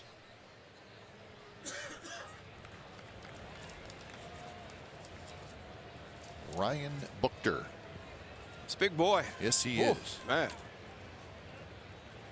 January 29th is when he was acquired from the Kansas City Royals. He's also got Brandon Moss. Spring training, the A's released Moss. People may be thinking, well, why did the A's acquire Moss if they were just going to let him go? Well, you know, what happens in these deals is and the A's were very much looking hard for a left-handed reliever. Danny Coulombe was the only lefty they had, and they really did need a second lefty. And if you're going to go get one, you want a quality one, and Buchter is that. But the team you're dealing with knows it as well. And the Royals said, well, you really want Buchter, right? Yep. Well, then you got to take some of Brandon Moss's contract. And the A's said, okay. So the A's are paying a fair amount of Moss's contract this year. What do they say? It's the cost of doing business. Right. And in this case, that's exactly what it is. It's $5 million.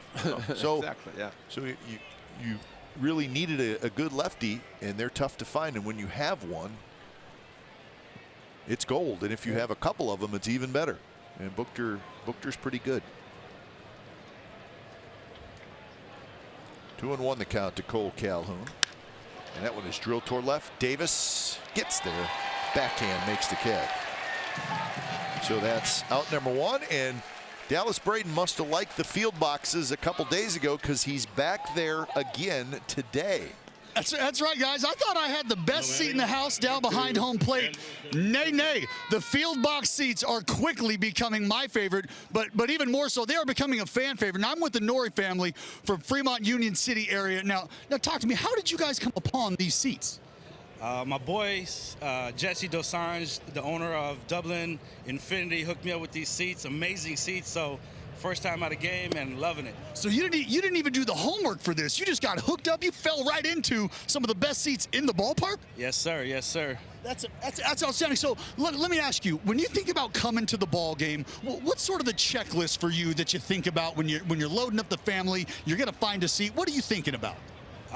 Apparently, parking would be number one, and then seats, and then get a nice area or sit in or get a cap so you're out of the sun and all that good stuff. Some little souvenirs. You mentioned parking. Now, that's one of the perks down here, free parking. I don't know what the tailgate situation's like in that free parking area. I don't know if you're going to run into some Warriors players or not. That's a pretty sweet deal. But you got free food. You got free drinks. I mean, tell me, what does that do for the family? And amazing. You can't get any better than that, right? They hooked it up 100% VIP treatment. So now how close you are? Have you been able to take a look down in the dugout? You got the guys in the bullpen. I mean, you could probably taste the sweat from Matt Chapman's forehead right now. Thoughts on that? Can't get any better than the field right now. Right? It's literally I'm on the touch the guys out. That's the best part about it, is you are entrenched in the action. Guys, field box seats, free parking, free food, free drinks, and you're right here on the surface with the players. It doesn't get any better than this. Doesn't get any better than this. So go to athletics.com/box seats, check it out, get yourself hooked up, dial in for the family one time. Back to you, boys. Where's your umbrella? No umbrellas down here, Foss. It's all sunshine on Easter Sunday.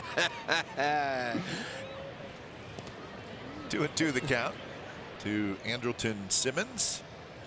So Dallas, what's that family eating? I mean, let's hear some of this food that you can get down there. Well, I tell you what, I got a menu down here, boys. We got for snack time. Let's just go. Let's start. Red Vine, Skittles, Starburst, M&Ms, plain or peanut, whatever your du jour, doesn't matter. They've got adult beverages here. They've got some IPAs on tap.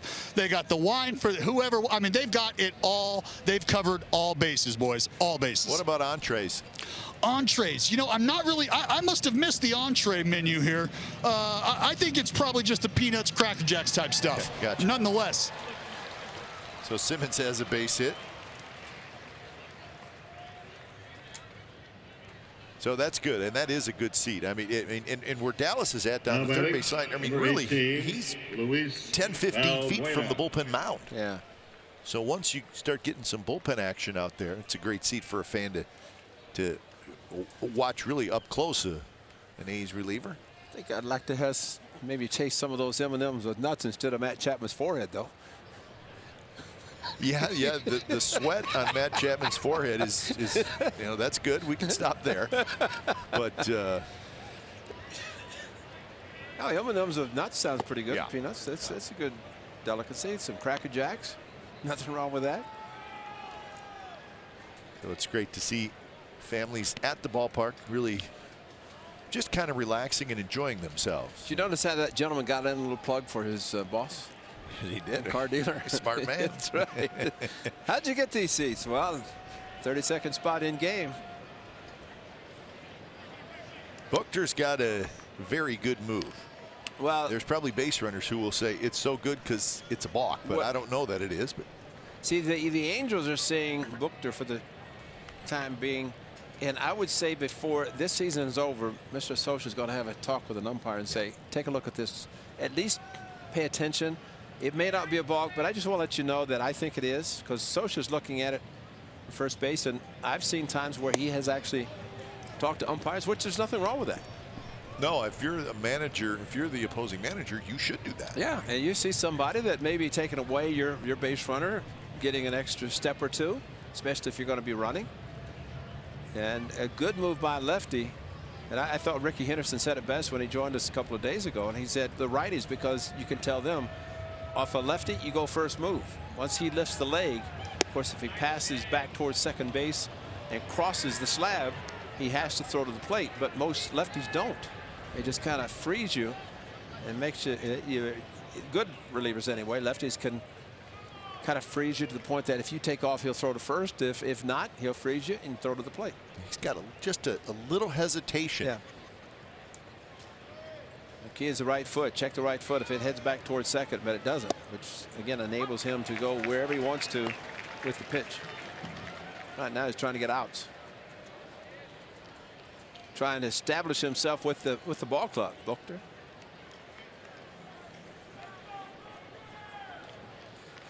So 3-1 to Valbuena.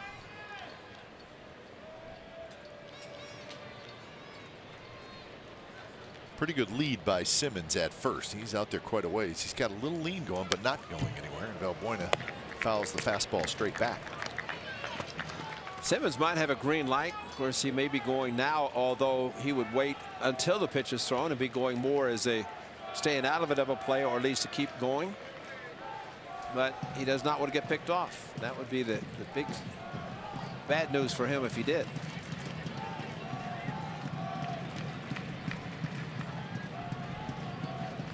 Three and two. See if Simmons runs.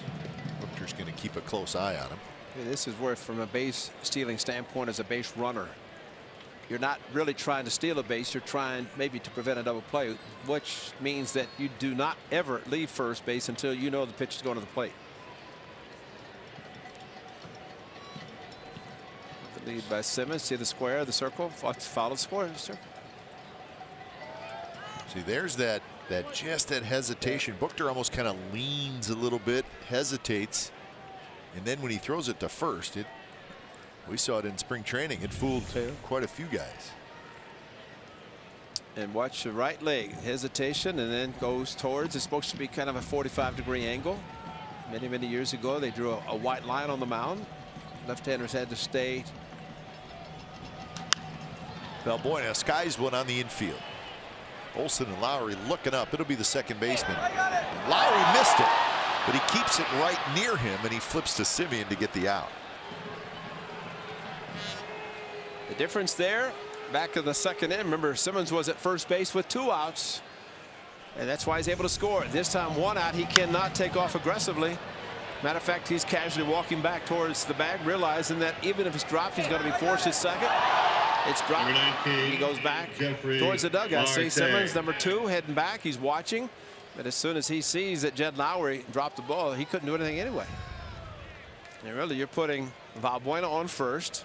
And I've always thought you take a look at the base runner. Matter of fact, Ian Kinsler was with Detroit. Did that against Houston Astros. Let a ball drop on the infield grass and forced a runner. Got the fastest runner off the bases. Something you really don't see that much anymore. So here's Marte. Swinging and a miss. 92 miles an hour. Marte's had a good game. 2 for 2, a couple of doubles. He has knocked in a run, and he has scored a run.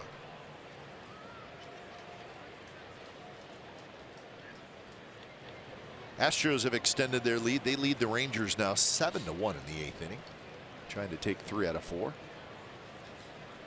Indians and the Mariners tied 2-2 in the 6th. It's Leake and Bauer, the pitching matchup there. Mike Leake, our favorite opposing pitcher. Why? Is because he throws 4 pitches when most guys throw 8. Awesome. Well, he's a great getaway day pitcher. He doesn't care if he's giving up bunches of runs or he's giving up nothing. He just gets it and throws it.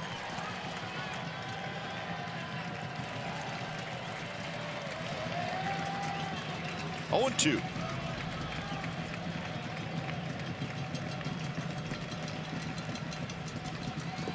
Blocked by Lucroy.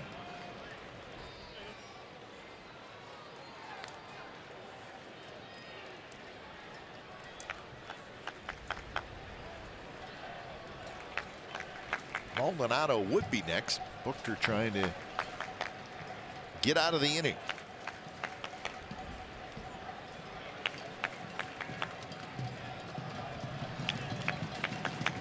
Very short lead for Valbuena. Now he inches off a little bit.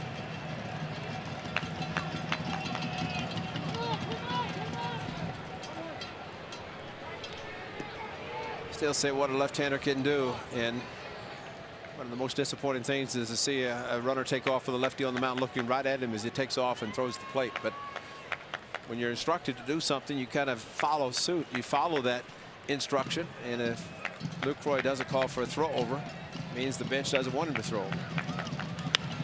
Marte, a little flare toward left, and it's going to be a hit.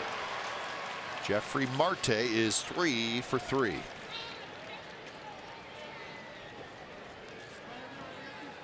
So the bottom third of the batting order for the Angels. That's 1, 2, 3, 4 hits and a walk. Number 12, Martin Maldonado.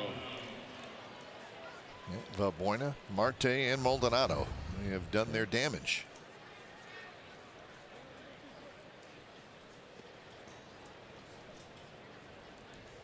Well, the Angels last year finished 11th in the American League in runs scored. They finished 13th in home runs hit. I think there will be improvement in both of those final rankings when this season's all said and done. They were last in the league in slugging. That is hard to believe.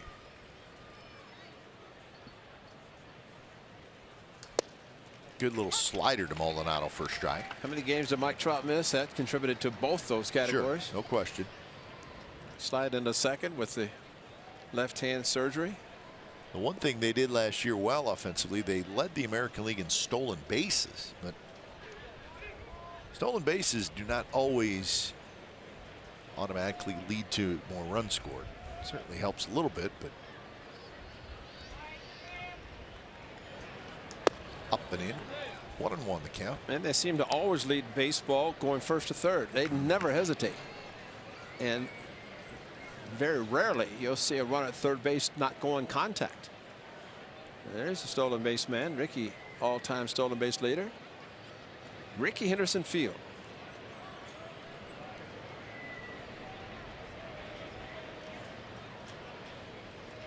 1-1 pitch, and that one's hit hard off the tarp down toward our family enjoying themselves in the field boxes. Be careful.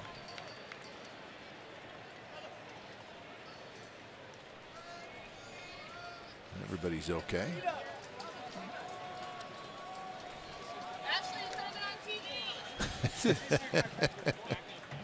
Maybe Dallas stayed down that half an inning and get some more food. Maybe. We don't want Dallas to overwork this weekend. Way inside. So now the count 2-2.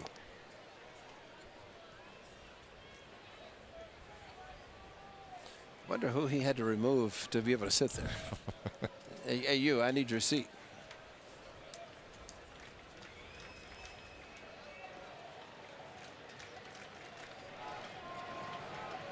Valbuena at second, Marte at first.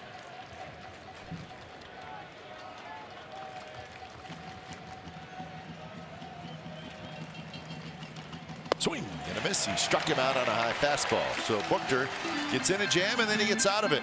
Bottom of the sixth coming up. Angels 4, A's 3.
in any form, and the accounts and descriptions of this game may not be disseminated without the express written consent of the Athletics Investment Group, LLC.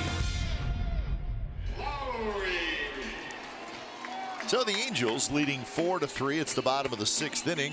Shohei Ohtani back out there.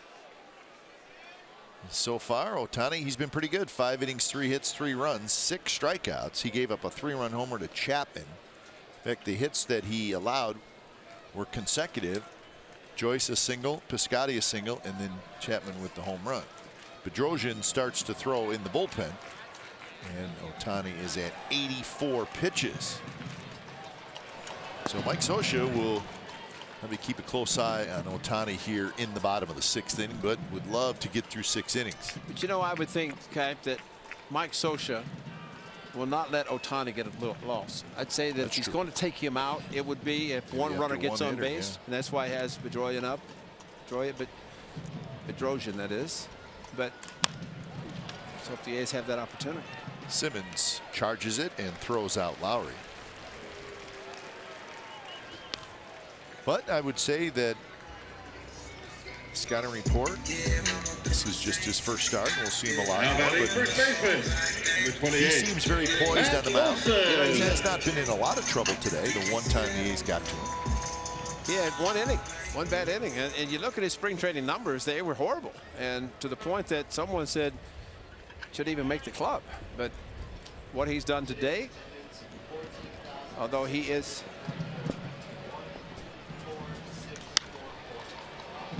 seeing a team for the first time. He's retired 12 out of his last 13. Major league conditions. A lot of hype in spring training, but a lot more today, obviously.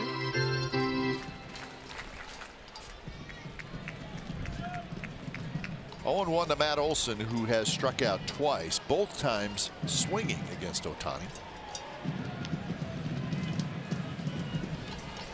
And I think on top of all this stuff we're talking about, Ohtani, got a report on the Angels from a rotation standpoint. They really need him to be good. Exactly. If he's good, top of the rotation good, I think it's going to be a huge boost for an Angels team that probably their biggest question mark is health in the rotation. Upton over, and Upton makes the catch right on the line for the second out.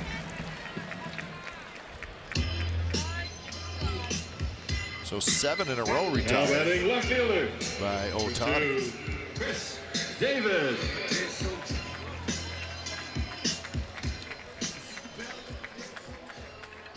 You take a look at the efficiency there. Out of 89, almost 90 total pitches, 60 strikes, 29 balls. You're around the zone. You force contact. You let the hitters know you're going to throw strikes. You're going to be around the zone. You start to put them on the defensive. Here's Davis. First pitch, a swing and a miss. That pitch at 90 miles an hour. When you start to get swings like that early on pitches down and out of the zone, guys want to be aggressive, don't want to get to 2 strikes. You know, we always get, and again, Adam Roden does a tremendous job with the scouting reports. But I think a lot of times it should be a scouting report on the catcher. Because what is happening today is a result of the catcher Maldonado. Sure. He's doing a great job, and they put a lot of hard work in. And to the point of early in the game, you saw Ohtani using his fastball 3-2, but as the game progressed, second top to the order, here comes the slider, splits, different things other than just the 4-seam fastball. Simmons, he's fighting that sun a little bit, but he grabs it. That's an 8-pitch inning for Ohtani. So he's been good through 6. 4-3 Angels.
all day.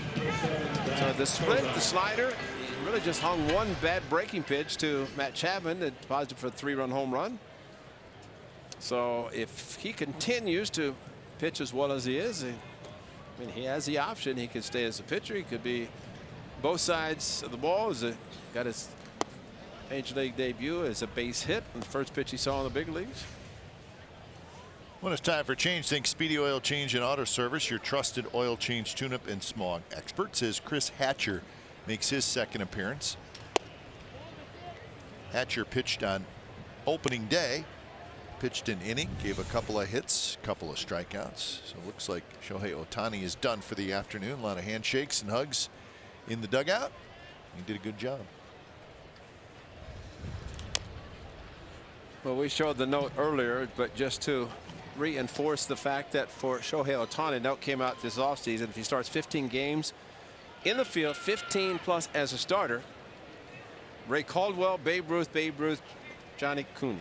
The last time, 1918, only 5 players doing that since 1900. So 15 games started and 15 games in the lineup as a hitter. Right, 15 plus, and he's got one towards the 15 in 4 games of the regular season. So I'd say it's a pretty good chance, barring any unforeseen injury, something that would happen, that he's going to be the first time since. Marcus Semien scoops it up and he throws out Cozart. Ray Caldwell in 1918, 21 as a pitcher, 16 as an outfielder. Babe Ruth did it 18 and 19. 19 as a pitcher, 57 as an outfielder. And in 1915 as a pitcher, 106 as an outfielder. Johnny Cooney, 1924, 19 and 16. So even that, I mean, that he's probably going to get closer to the Babe Ruth numbers than the other numbers for the players. So with one out, here's Trout, who's 1 for 3 today with an RBI double, and he loops that one into left center field for a base hit. Strong man to be able to do that. You're absolutely right, Foss. You're going to try to crowd this guy. Strong individual. We talk about he doesn't have overly long arms, so his ability to pull the hands, his ability to keep himself short and inside the baseball allows him to get more barrel to the ball than most guys, but no barrel there. Just absolute raw power is what gets that out there. So Trout now 6 for 19 in this series, and remember that includes 0 for 6 on opening day. Just look at those two guys, and both are on the same age. And look at the production and the years played at the big league level for both. Olsen coming up just last year. Trout, and the difference in salaries, just a little bit different. Olsen's got a great chance, as does Chapman at third base. But Mike Trout, one of the tops in the game, if not the top player.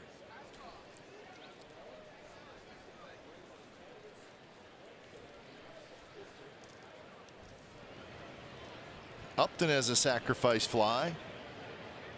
He also walked and grounded out. Trout, very short lead, but Hatcher with a quick move. Well, Mike Trout, usually good players sit on the bench and say, okay, we got a 1-run lead. Let's not be satisfied. Let's get some insurance. And we've seen the Angels do that in this series, especially after the first game, in which the A's, of course, came back in the opener. But games 2 and 3, Angels were able to not only take the early lead, but also add to the lead, which made it a little bit more difficult for the A's to come back late.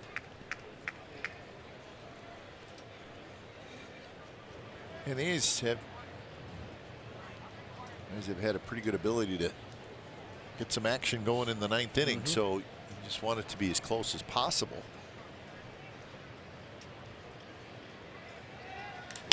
Upton, shallow center. Powell coming in, and Boog Powell has played on a hop. Trout will hustle the second. So Upton with a bloop single. So that's 11 hits now for the Angels. Well, big swing again, and Boog Powell initially broke back, or I think just enough of a hesitation instead of trying to make the diving catch, which really, if you do break back and you see it's going to fall, don't try to make a spectacular play, because it's going to be second and third instead of at least first and second. Double play possibility. Then again, a defensive center fielder, you see a big swing and you see a strong hitter, and you get burned a couple of times with the ball over your head, you're going to be a little bit reluctant to immediately break in. Sometimes it's best just to freeze, maybe cheat one way or the other, usually in, and make your decision at that point.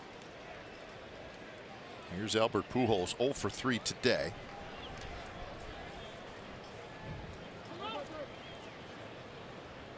Pujols in the series 4 for 17 with a double, a homer, and 3 RBIs.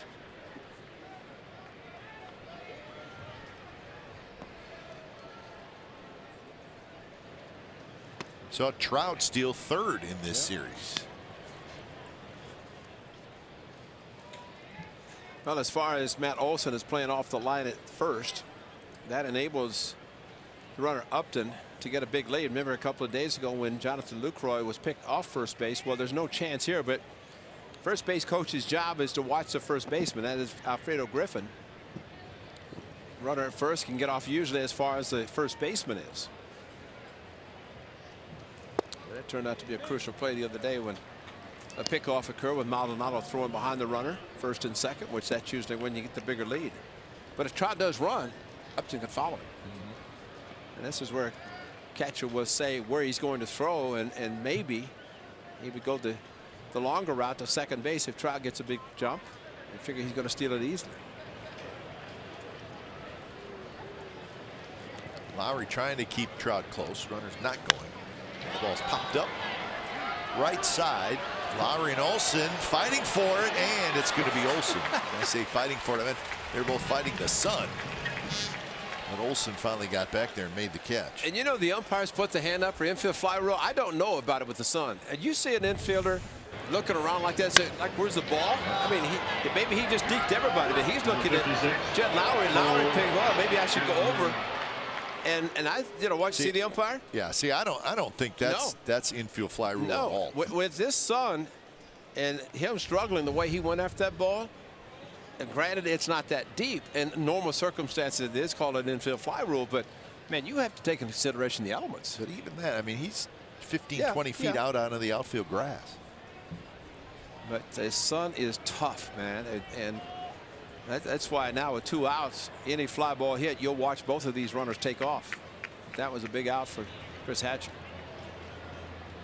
Here's Calhoun, who is 0 for 3 today.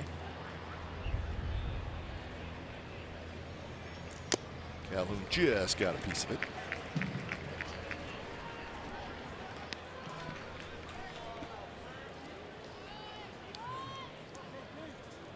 Calhoun is 3 for 16 in the series. Hit a home run on opening day. He had a big game in the opener, but has not done a whole lot since then.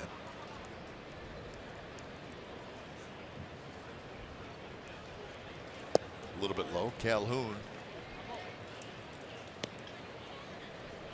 Was it not this past offseason, the offseason before that? The Angels gave him a 3-year contract for $26 million. So he is in year 2 of that 3-year deal. Looking for a bounce back year after last year. He's got some added help around him offensively. He's one of the guys you figure when you talk about adding the depth, the retention of Upton, you get a performer like Cole Calhoun the way he performed early on, minus last year. That's a lengthy lineup. Yep.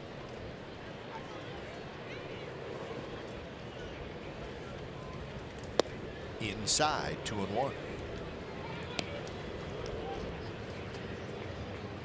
And you can take advantage of being the guy who hits right after Trout, Upton, and Pujols. Oh yeah, there's money to be made there.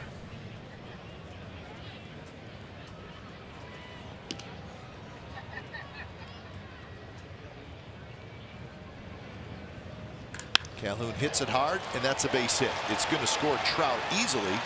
Upton is going to go to third. Powell misplays the ball, so Calhoun's going to try for second, and he's safe.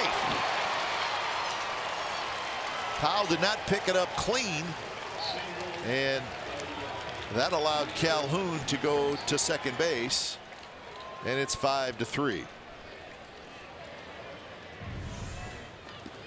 Well, here's the play coming in on the throw, but it's probably more of a surprise that even Calhoun. But if you watch Calhoun out of the batter's box, he was busting it, rounding first base so that he was able to continue once the bobble was made. So instead of being a force at second, it was going to be first and third, but Calhoun's hustle puts him in scoring position and takes away the double play. But he's out of the box fast. This was going to score one, a hanging breaking ball, and just overthrew. There was not going to be a play at the plate with Trout. Simply come up with the ball and see that slight hesitation. Semien did not know where the runner was. And he being Powell with that long glove reached down and there was no ball into the webbing. So that's another huge insurance run, but watch him out of the box.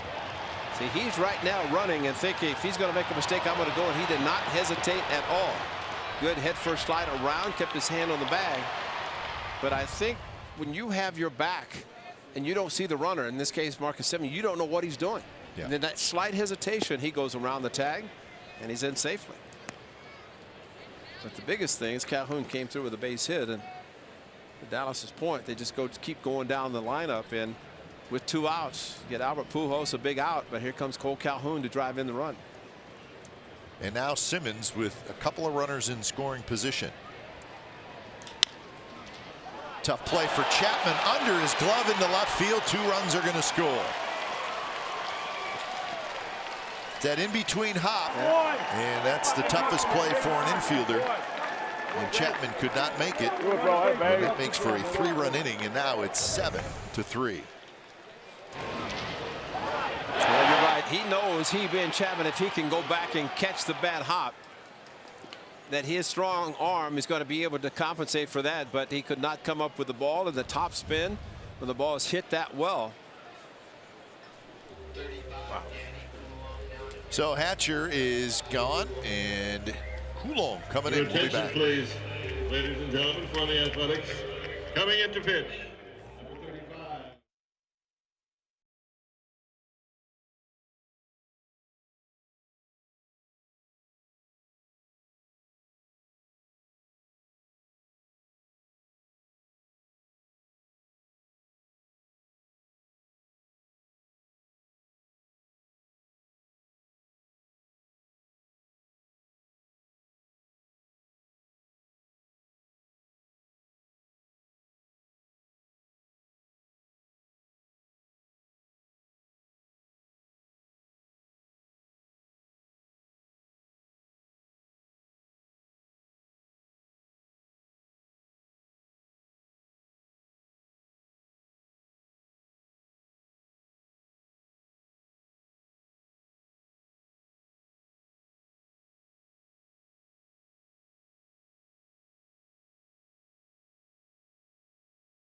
X1 will change the way you experience TV. And by the Chrysler Pacifica Hybrid, America's first hybrid minivan. Test drive one today. Danny Coulomb is the new pitcher. Angels have scored 3 times on 4 hits and an error. So again, they add on those runs, yes, right? Yes, they do. 7 runs total. I got them right now, 5 with 2 outs. And those are big hits with 2 outs. So Valbuena, lefty on lefty with Simmons at first. Simmons was given a hit on that play, so that's his 3rd hit in the game. Coulomb pitched yesterday. Just 1 inning, gave up a hit, nothing else.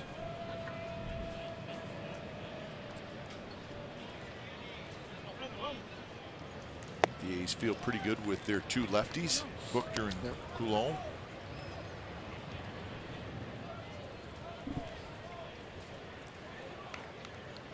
Valbuena has doubled in a run and scored, hit a fly ball to left field, and reached on a fielder's choice. 1 for 3.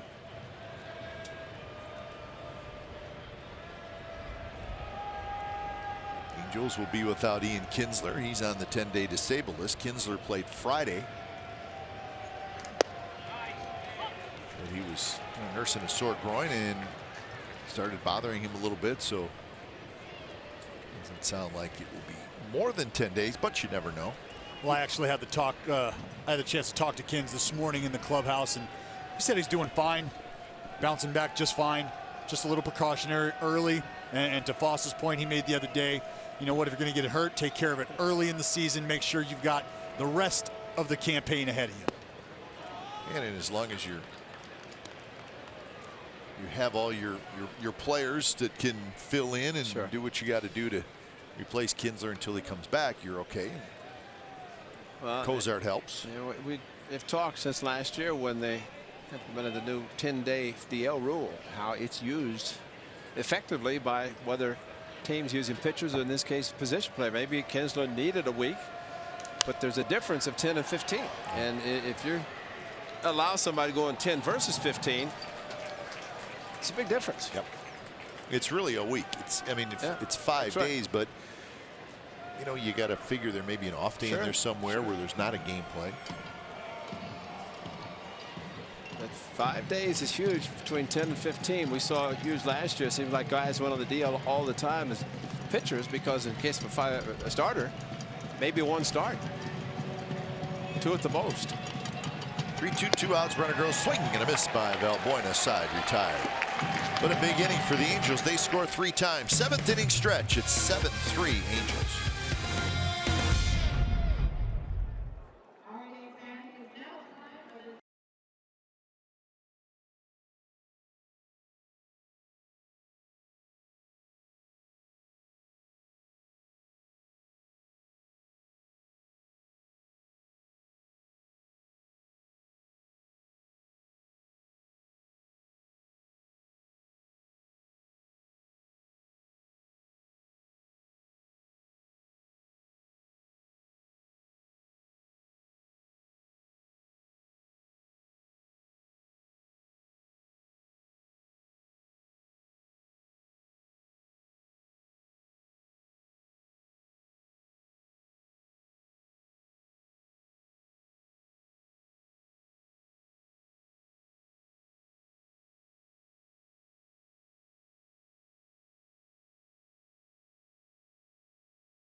Athletics.com/and tickets to grab yours today.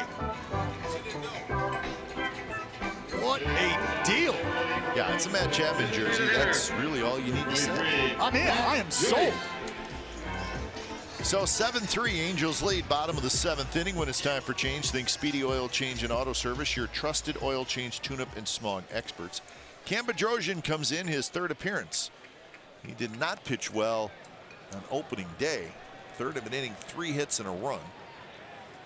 Came back and pitched in yesterday's game. Got 1 out. There was a strikeout, but also gave up a hit.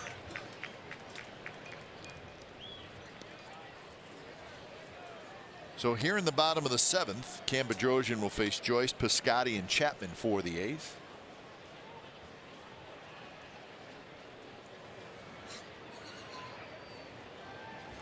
So Ohtani, 6 innings, 3 hits, 3 runs.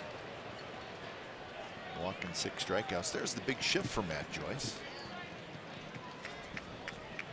Not much of a shift in the outfield.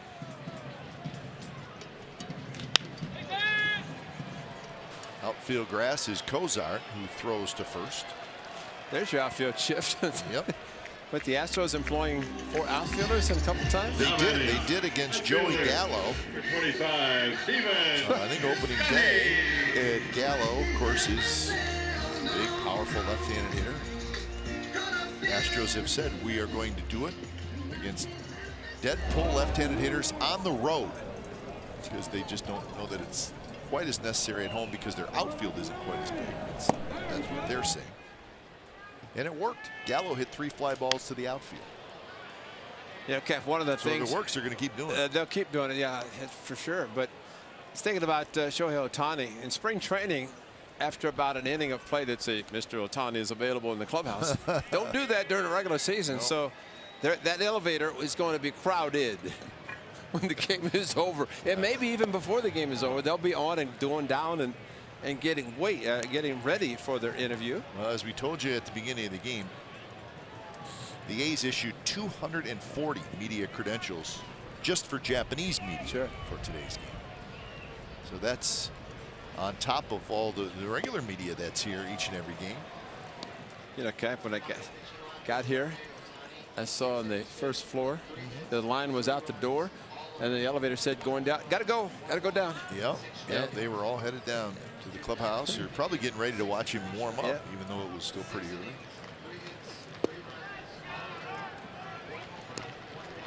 Two and two to Piscotty. Is it 92 pitches? Was that right? Yeah, 92 for Ohtani. Sound like Juan Dorado on the mic. The great Juan Dorado.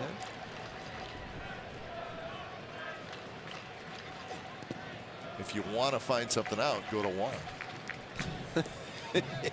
If you want to find out? If you want information, go to Juan Dorado. Because he's that good.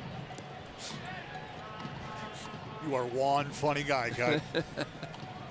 There's Juan.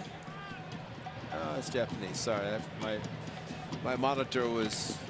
I just went by guess since we were talking about it. 3 and 2. They'll be on the elevator fast though. Outside, he's got a base runner. Victor Rojas on the TV side said, "How do we get out of here if it doesn't work?" Time now for the Chrysler Drive of the game, and Matt Chapman has been the story for the Athletics this afternoon. He got a hanging breaking ball for Ohtani, and his first home run of the season, a 3-run home run at the time, giving the A's a 3-2 lead. But unfortunately for the Athletics, in the 6th inning pitch by Ohtani, the 3 hits he gave up came in the 2nd inning, and that's it. So a very impressive performance by Ohtani.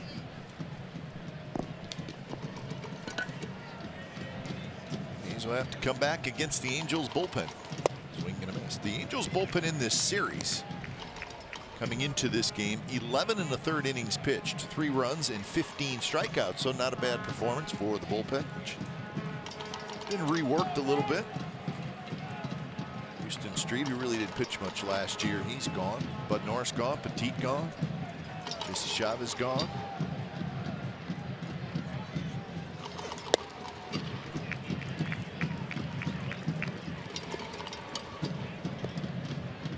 Chapman, a 3-run homer and a strikeout so far. His home run in the 2nd inning, his first of the year.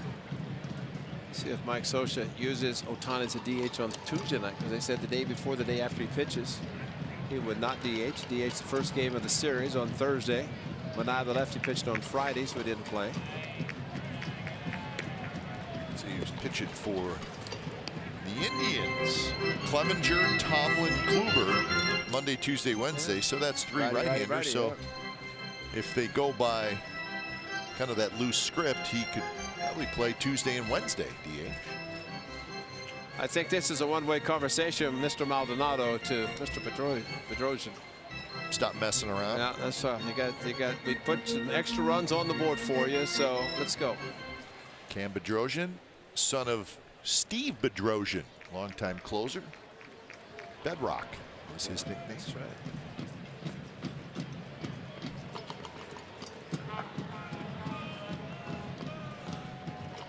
Lucroy waiting in the on-deck circle. A's need to string some hits together. Strike 2-2.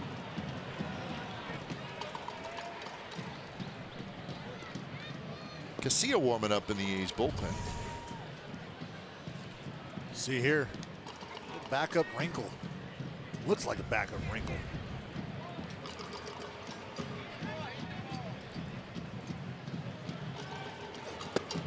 Chapman did not go around, so now we got a full count. Casilla in the bullpen. He's the only A's pitcher that has not appeared in a game. The manager always wants to get guys in the game as quick as he can, whether it be a pitcher, a reliever, or even a position player.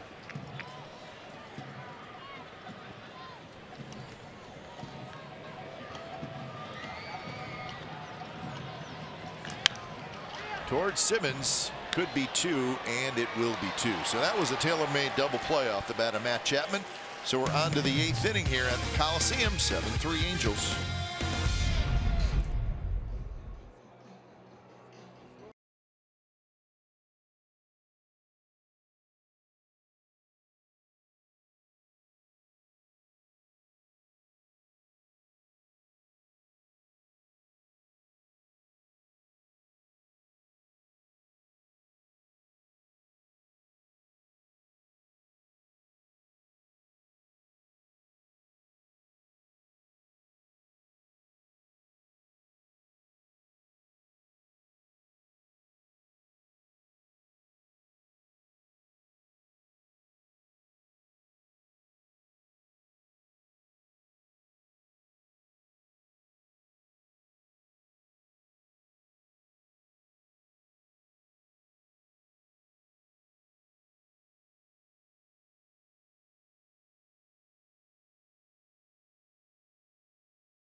Texas Rangers, game 1, Trades Cologne, and then Hamels, Graveman, Pfister, Minaya, Perez, Migden. Our coverage tomorrow night starts at 6:30 with A's pregame live. And remember, as always, you can stream the A's on the go with NBCSportsCalifornia.com and the NBC Sports app. Easter Sunday here in the Bay Area and all around our great country. Got a #1 with the Easter Bunny ears. That's good. Tuck him in, rabbit.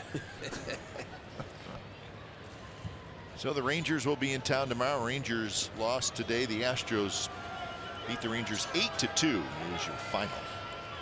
So Texas loses 3 out of 4 at home to the Houston Astros to open up this season.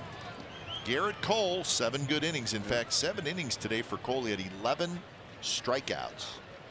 Whew. So he is the number 4 starter for the Houston Astros. At least number 4. Joey Gallo homered for Texas. Chapman charges. And Marte is retired. So Santiago Casilla, 1 pitch, 1 out. First appearance of the season for Casilla. Last year, 16 saves, 23 opportunities. Number 12. Second year of the 2-year contract for Casilla. Veteran right-hander is now 37 years old. He'll be 38 in July. Casilla with 143 career saves. Guys, I can remember early on, as a young guy had gotten drafted coming up through the minor leagues, Santiago Casilla was the absolute epitome of fast track talent. I mean, right to the big leagues, the stuff. It was an amazing story to hear Ron Romanek, former pitching coordinator, talk a lot about him and his stuff. Yeah, Dallas, I'm just looking at his full career, minor league and major league. What year did you start in the minor leagues?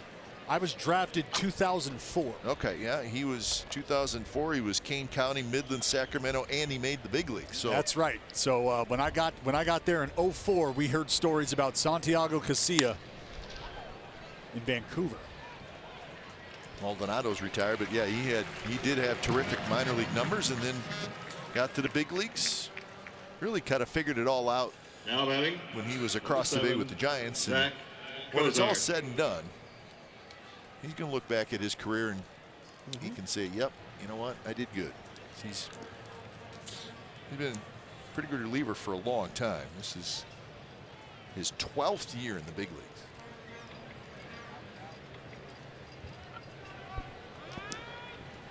Facing the top of the order here, Cozart. Chapman's got it. And that's a very good inning for Santiago Casilla. In fact, he needed just 5 innings. Bottom of the 8th, work to do for the A's. They trail 7-3.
Daniel Gossett went 4+.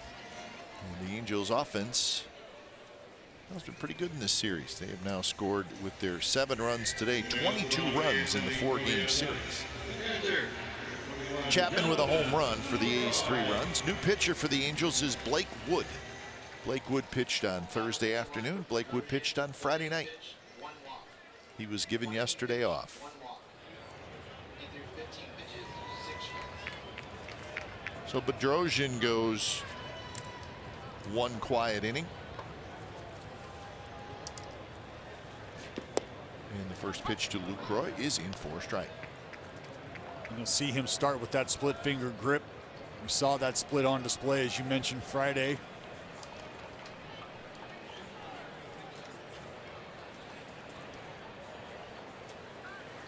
And Friday he came in and pitched the 6th inning, as he's going to get Lucroy on a 4-3 putout. Boy, the A's have been quiet.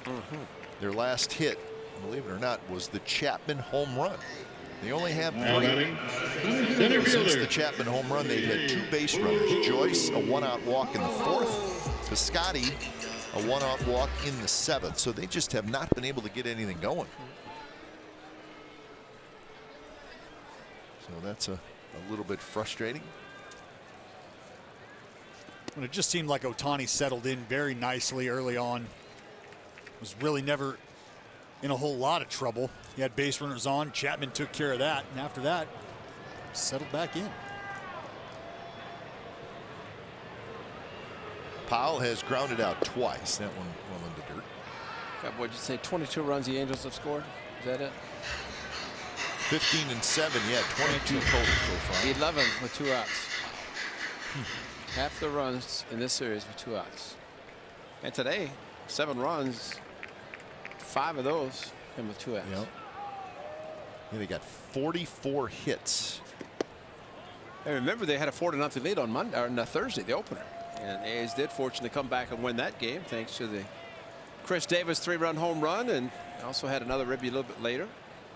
Matt Olson with a solo. There's your splitter. He got the index finger on a seam. Well, the Angels, 80 and 82 last year, they have made just one postseason trip in the last 8 years, and that was in 2014. And it was a quick trip because they were swept by the Royals in the division series. That's when the Royals made it to the World Series. Actually, the A's were getting ready to get on the plane to go to Anaheim to play them after the play-in game. That did not happen. That's right. They went to. That's right. The Royals went to Anaheim after that. And it's kind of the big discussion with Mike Trout on the team. Right. You don't want to waste Trout years. Well, there's been some talk that with Ohtani signing and Trout, Garrett Anderson, Garrett Richards, some of the guys were instrumental in calling, talking to him, and explaining how good they were. And you know, the one thing, Arte Moreno, the owner, and the Angels do not want to see Mike Trout leave. And when he was a free agent within a couple of years, and signing Ohtani, extending Upton, getting Kinsler, Cozart, they're kind of making a run for it. And a lot of that could be to make sure that Mike Trout stays in an Angel uniform. Angels this year have a payroll of $171 million. That's 6th highest in baseball. And it's a significant jump from last year. Last year it was 143. So, and a big chunk of that increase is the increase in Trout's salary. But you look at Pujols, Upton, and Trout, 3 players. It's probably 50%. Yeah, it's Trout at 34 million, Pujols at 27 million, Upton at 17. So it's the heart of your order, and they're getting paid like heart of the order hitters. Simeon looking for his first hit, 0 for 3 with a couple of strikeouts. Had a good swing there.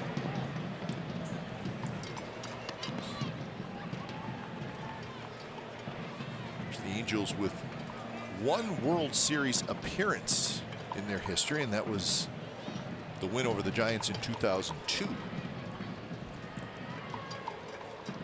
This is their 58th year as a franchise.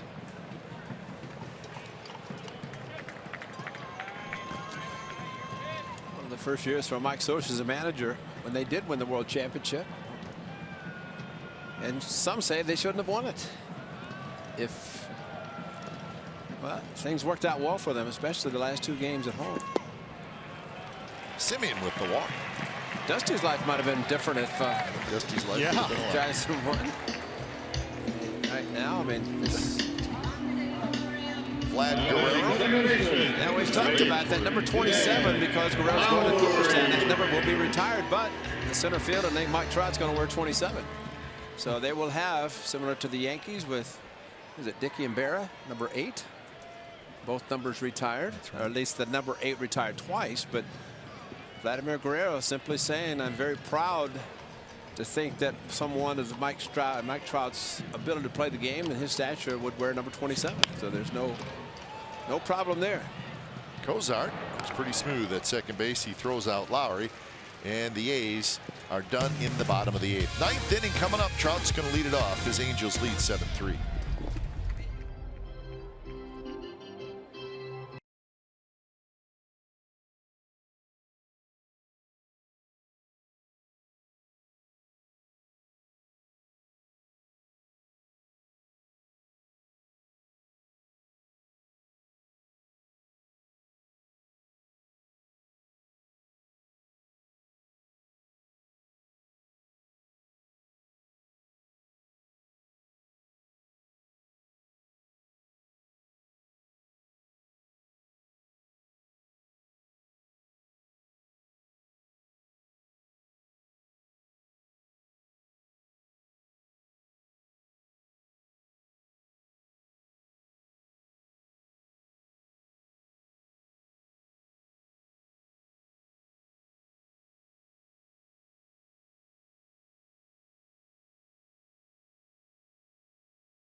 7-3 Angels here in the 4th and final game of the series.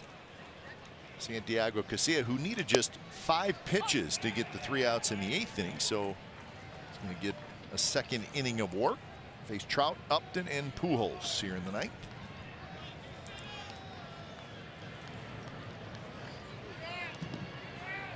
Trout is 2 for 4 with a single, double, RBI, and a run scored today. Hits that one hard to Chapman. Chapman across, 1 away. Good ball game going on up in Seattle. The Mariners leading the Indians 5-4 in the 8th inning. D. Gordon has homered for the Seattle Mariners. Justin Upton. It's an old face in a new place. D. Gordon finding himself a new home out in center field near Seattle. Well, I guess he looked pretty good in center field in spring training. So we'll see how that works out for D. Gordon. He's got a long-term contract, so he's going to be in center field. He's not going to play second base or shortstop in Seattle. Throughout the spring, he actually, I believe he had 2, maybe even 3 outfield assists. So he's taken quite nicely. His speed alone will cover a lot of that ground in Seattle. Yeah, buddy. Because that's a huge outfield, but his speed, very well appreciated. Edwin Encarnacion has homered twice for the Indians in that game. That's the rubber game of the 3-game series. And then the Indians will board their plane and head to Anaheim for their game against the Angels starting tomorrow night. And then they get to go home and put on some cold weather clothes, some long sleevers. And in Seattle with the canopy, and down in Anaheim the weather should be good. They hope in Cleveland it's good over the weekend. Strike 3 call. Upton on 3 pitches is retired. Santiago Casilla looking very sharp. 4 ground ball outs and a strikeout for Santiago Casilla. Well, it's a good job by Casilla here. We're able to look at the beginning of the pitch. He actually hesitated right at the height of his leg kick. We take a look here. You'll see some slight hesitation right there. That's a perfect pitch. Locks up. Upton paints what I like to call a curbside fastball, low and away. Curbside, arm side. Give me a couple homestands with Dallas and I'll know all the lingo.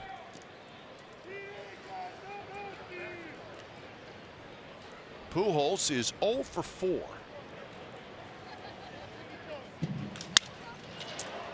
Lowry, broken bat, grabs it. So very good 2 innings by Santiago Casilla. Last shot for the A's as they're going to send up Olsen, Davis, and Joyce. They trail by 4.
Also streaming live in the NBC Sports app. Don't miss anything but the Warriors this season. Follow us on Facebook, Twitter, Instagram, and NBCSportsBayArea.com. They'll tip it off at 5:30. Our coverage starts at 4:30. So glad you clarified that. I'm thinking if they're showing up at 4 o'clock for a 4:30 game, that's no 5:30. 5:30 will tip it off. Tape your ankles. Let's go. Eric Housen, who used to be with the A's, now, Yes. of course, running the show with the Warriors, showed me one time all the food they have over there. Wow, talk about gaining some weight. I mean, eat some food, then go run around. Wow, they have everything, man. They're probably bigger than these two booths combined with all the spreads over there. Hey, two-time world champs, Ray. Right. 2 out of the last 3 years, baby. That's right.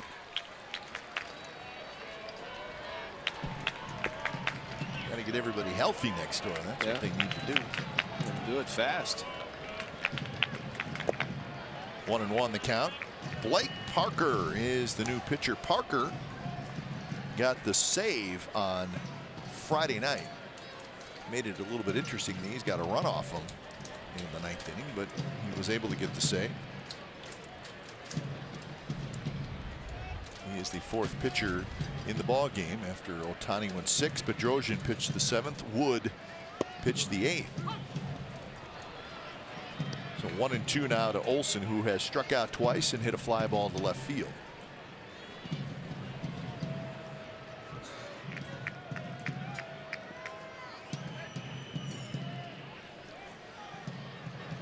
Big shift on for Olson. Cozart is way out in shallow right. Close pitch. Maldonado held it there for extra second or two, and you see Will Little looking toward the Angels dugout and saying that it was outside. There's your 4 outfielders with Zach Cozart and roaming right field. It's amazing that puts Calhoun over in right center, and where Cozart's playing at second base, he cuts off any possibility of a pull into the hole because they have to spread the guys out all over the place.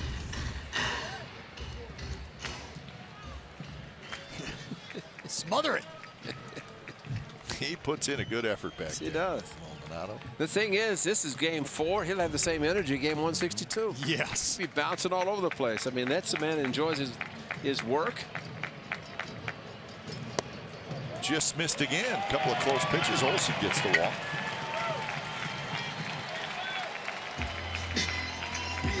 A's have received 4 walks so far in this game. Sosa telling the first baseman Marte play behind him. He kind of a circle sign that they give, the universal language in baseball. And since Ohtani didn't have a trip to the mound by anybody, we didn't get to see his buddy, his interpreter. Yeah. So Chris Davis for his 4th at bat. Davis has struck out, popped to second, and popped to short.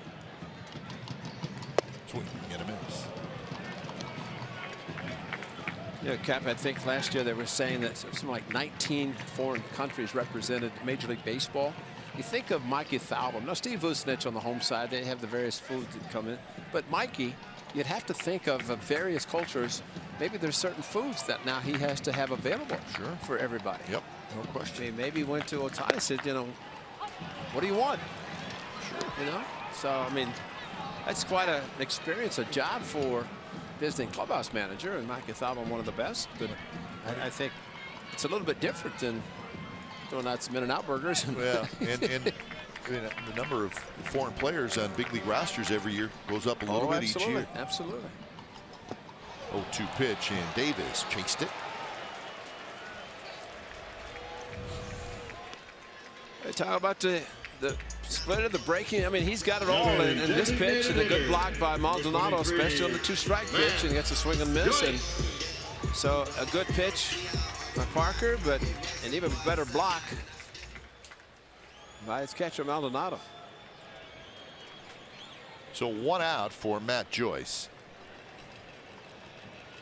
Joyce has one of the A's 3 hits. He singled in the 2nd, then scored on Chapman's home run. He also walked in the 4th. So he's been on base a couple of times. Trout playing well into left center field. The gap in right center is huge. And I mean huge.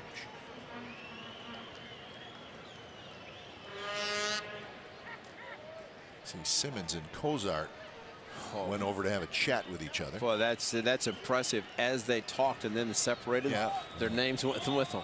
Wow, these guys are good. Talking about a truck full of surprises.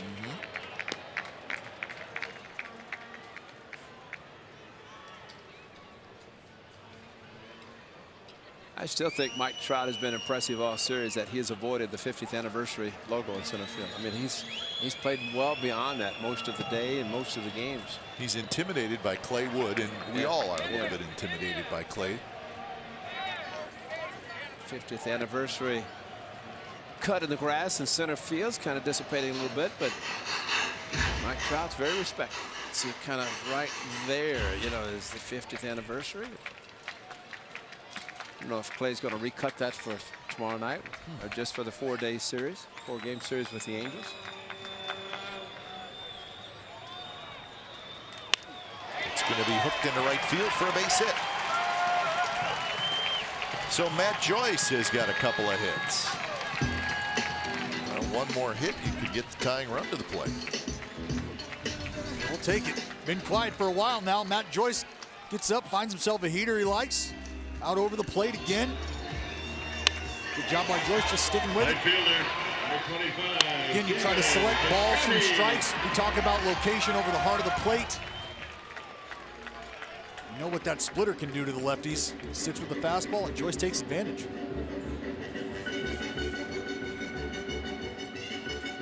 Charles Nagy, the pitching coach, out to visit, so there's a trip to the mound. I would say that Mike Soch is thinking something bad happens in this inning, we're going to get an extra one anyway, starting the extra innings. This is being the bottom of the ninth. A lot of rally caps on. Well, if they use all of their mound visits this inning, it'll be a good thing for the A's. Right. Because they have 4 left.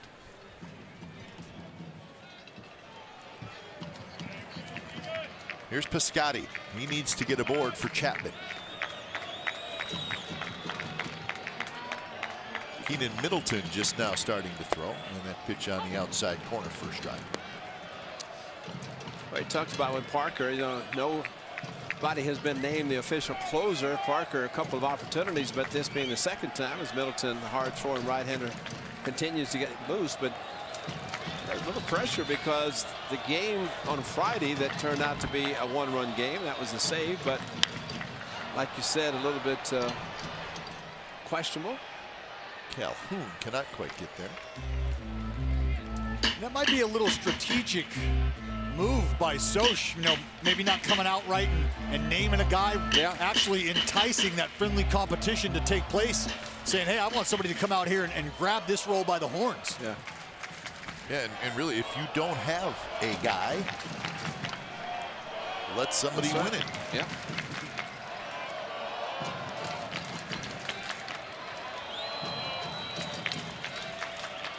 0-2 pitch. Maldonado knocks it down. Speaking of closers, I had a chance to talk with Andrew Bailey today. It's always great to see him. Vito. He's with the Angels front office. Working the video coordinator area, so that's good for him. Nice to see in his career without so many injuries. Alfredo Griffin just made a fan-friendly gesture.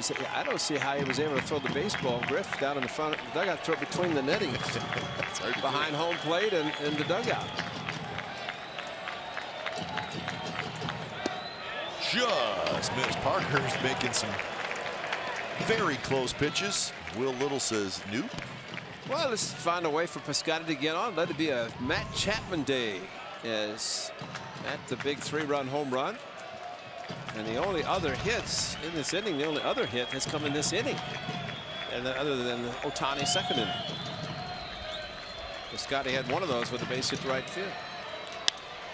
Hits this one toward right center. Calhoun on the move. He can't get it. It gets down. Trout picks it up. Olsen will score. Joyce to third. 7-4.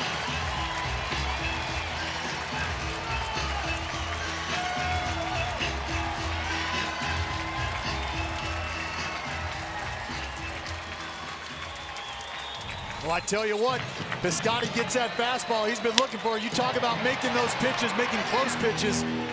Piscotty does a great job. Let this ball get deep, shoot it up that alley. We talked about Trout and how deep he's playing. Calhoun unable to cut this ball off. Ringer running around. Got Joyce on third. Just an outstanding job by Piscotty to hang in there. You see Ole checking, make sure this ball's down. Really doesn't matter, Ole. You're all the way around any, bud. Your attention, please. So the A's will bring the tying run to the plate. They'll do it against Keenan Middleton. Number 39, Keenan Middleton.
A 3-run shot by Matt Chapman in the second inning was the 3 runs off Ohtani. 2 hits, and then the 3-run home run on a breaking pitch. So when Ohtani left, he had a big lead. A 4-run lead is down to 3 with 2 runners on base. Matt Chapman at the plate. And he's not facing Blake Parker any longer. As Middleton is in the game. Mid to upper 90s heater, slider, and a changeup. First pitch. Here's a slider. Check swing, no swing. And there's your first pitch out of the bullpen. A slider. Something other than a 4-seam fastball. And Chapman is so strong with the upper body that check swing. Ted Barrett said no swing.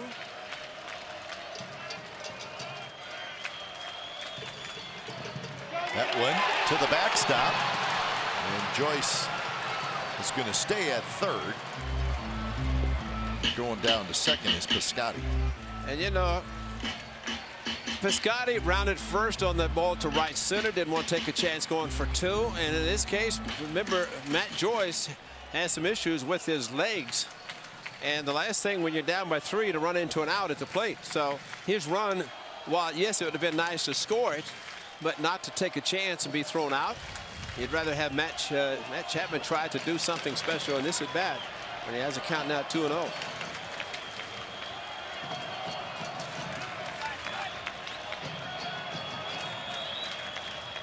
And that one not close. Now it's 3-0. Well, he's lucky. He's lucky that was caught by Aldonado.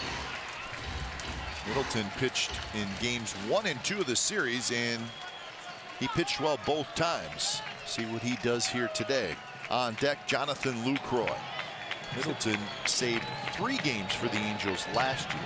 I was going to say the games he's pitched in, they were not save situations. This game is. Pours that one in there on the outside corner. So 3-1. Inning started with a walk to Matt Olson. What a shot.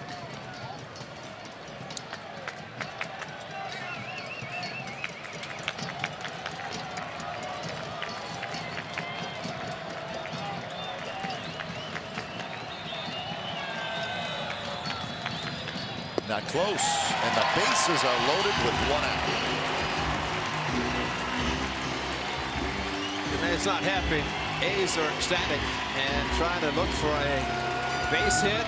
Tweener would be great. Chappie runs great from first base. And Jonathan Lucroy Now batting, the catcher. Trying to keep it going. 21, Jonathan Lucroy. And if you're Maldonado and you're Middleton, obviously you'd much rather have Chapman standing on first base instead of in the batter's box, the guy that you know that can hurt you. They might like their chances a little better with Lucroy. Lucroy's been looking better. He has, and especially the right center field shot. And with Middleton's good fastball, it's a good location to think about. That's right, Foss.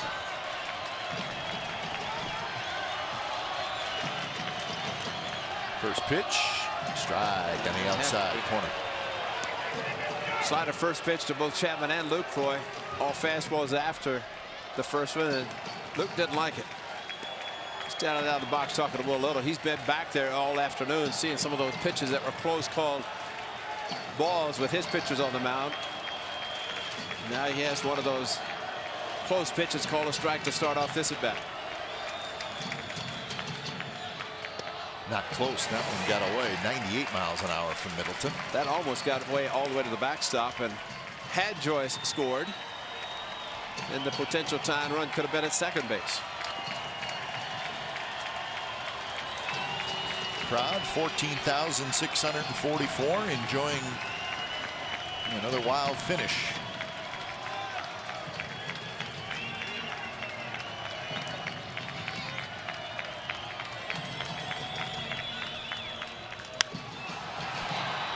Cole Calhoun hustling in near the line. He's got it, and Joyce will stay at third. So Middleton gets a huge out there.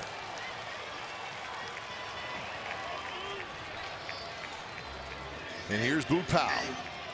She say, do you love me? I tell her only partly. I only love my dad and my mom. I'm sorry. Now batting, center fielder, number 3, Boot So the A's need a long one. Well, the highlight on Thursday was Boot Powell going oppo over Upton's head in left field, a triple that eventually scored the go-ahead to the winning run. There's 5 infielders for the Angels. And with a fastball by Middleton, Lucroy not able to get around it. He hit a line drive instead of was a fly ball. Boot Powell,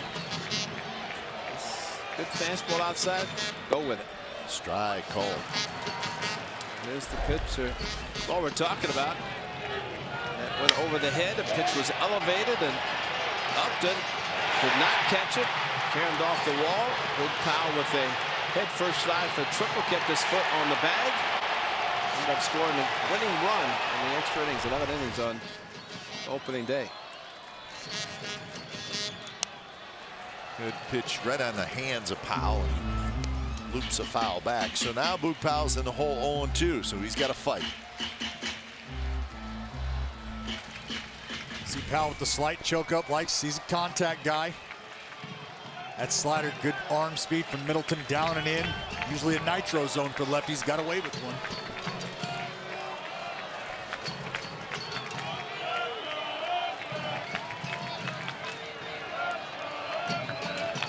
Joyce, Piscotty, Chapman. That's the guy to watch. On a ball in the gap is Matt Chapman, the runner at first. He's the tying run, and he has terrific speed. Surprising, the outfield playing relatively shallow, considering the way they've played the series. That is a liner, leaped up, caught by Cozart, and the ball game is over. So Powell hit a line drive. Cozart timed his leap perfectly. He made a very nice play, and the A's come up short here in the bottom of the ninth. They do get a run, but when it's all said and done, the Angels come to the Coliseum for this opening season series and take 3 out of 4. So 3 hours and 8 minutes was your time of game in front of 14,644. Final score on Easter Sunday from the Coliseum, the Angels 7 and the A's 4. Time now for A's postgame live. Take it away, guys.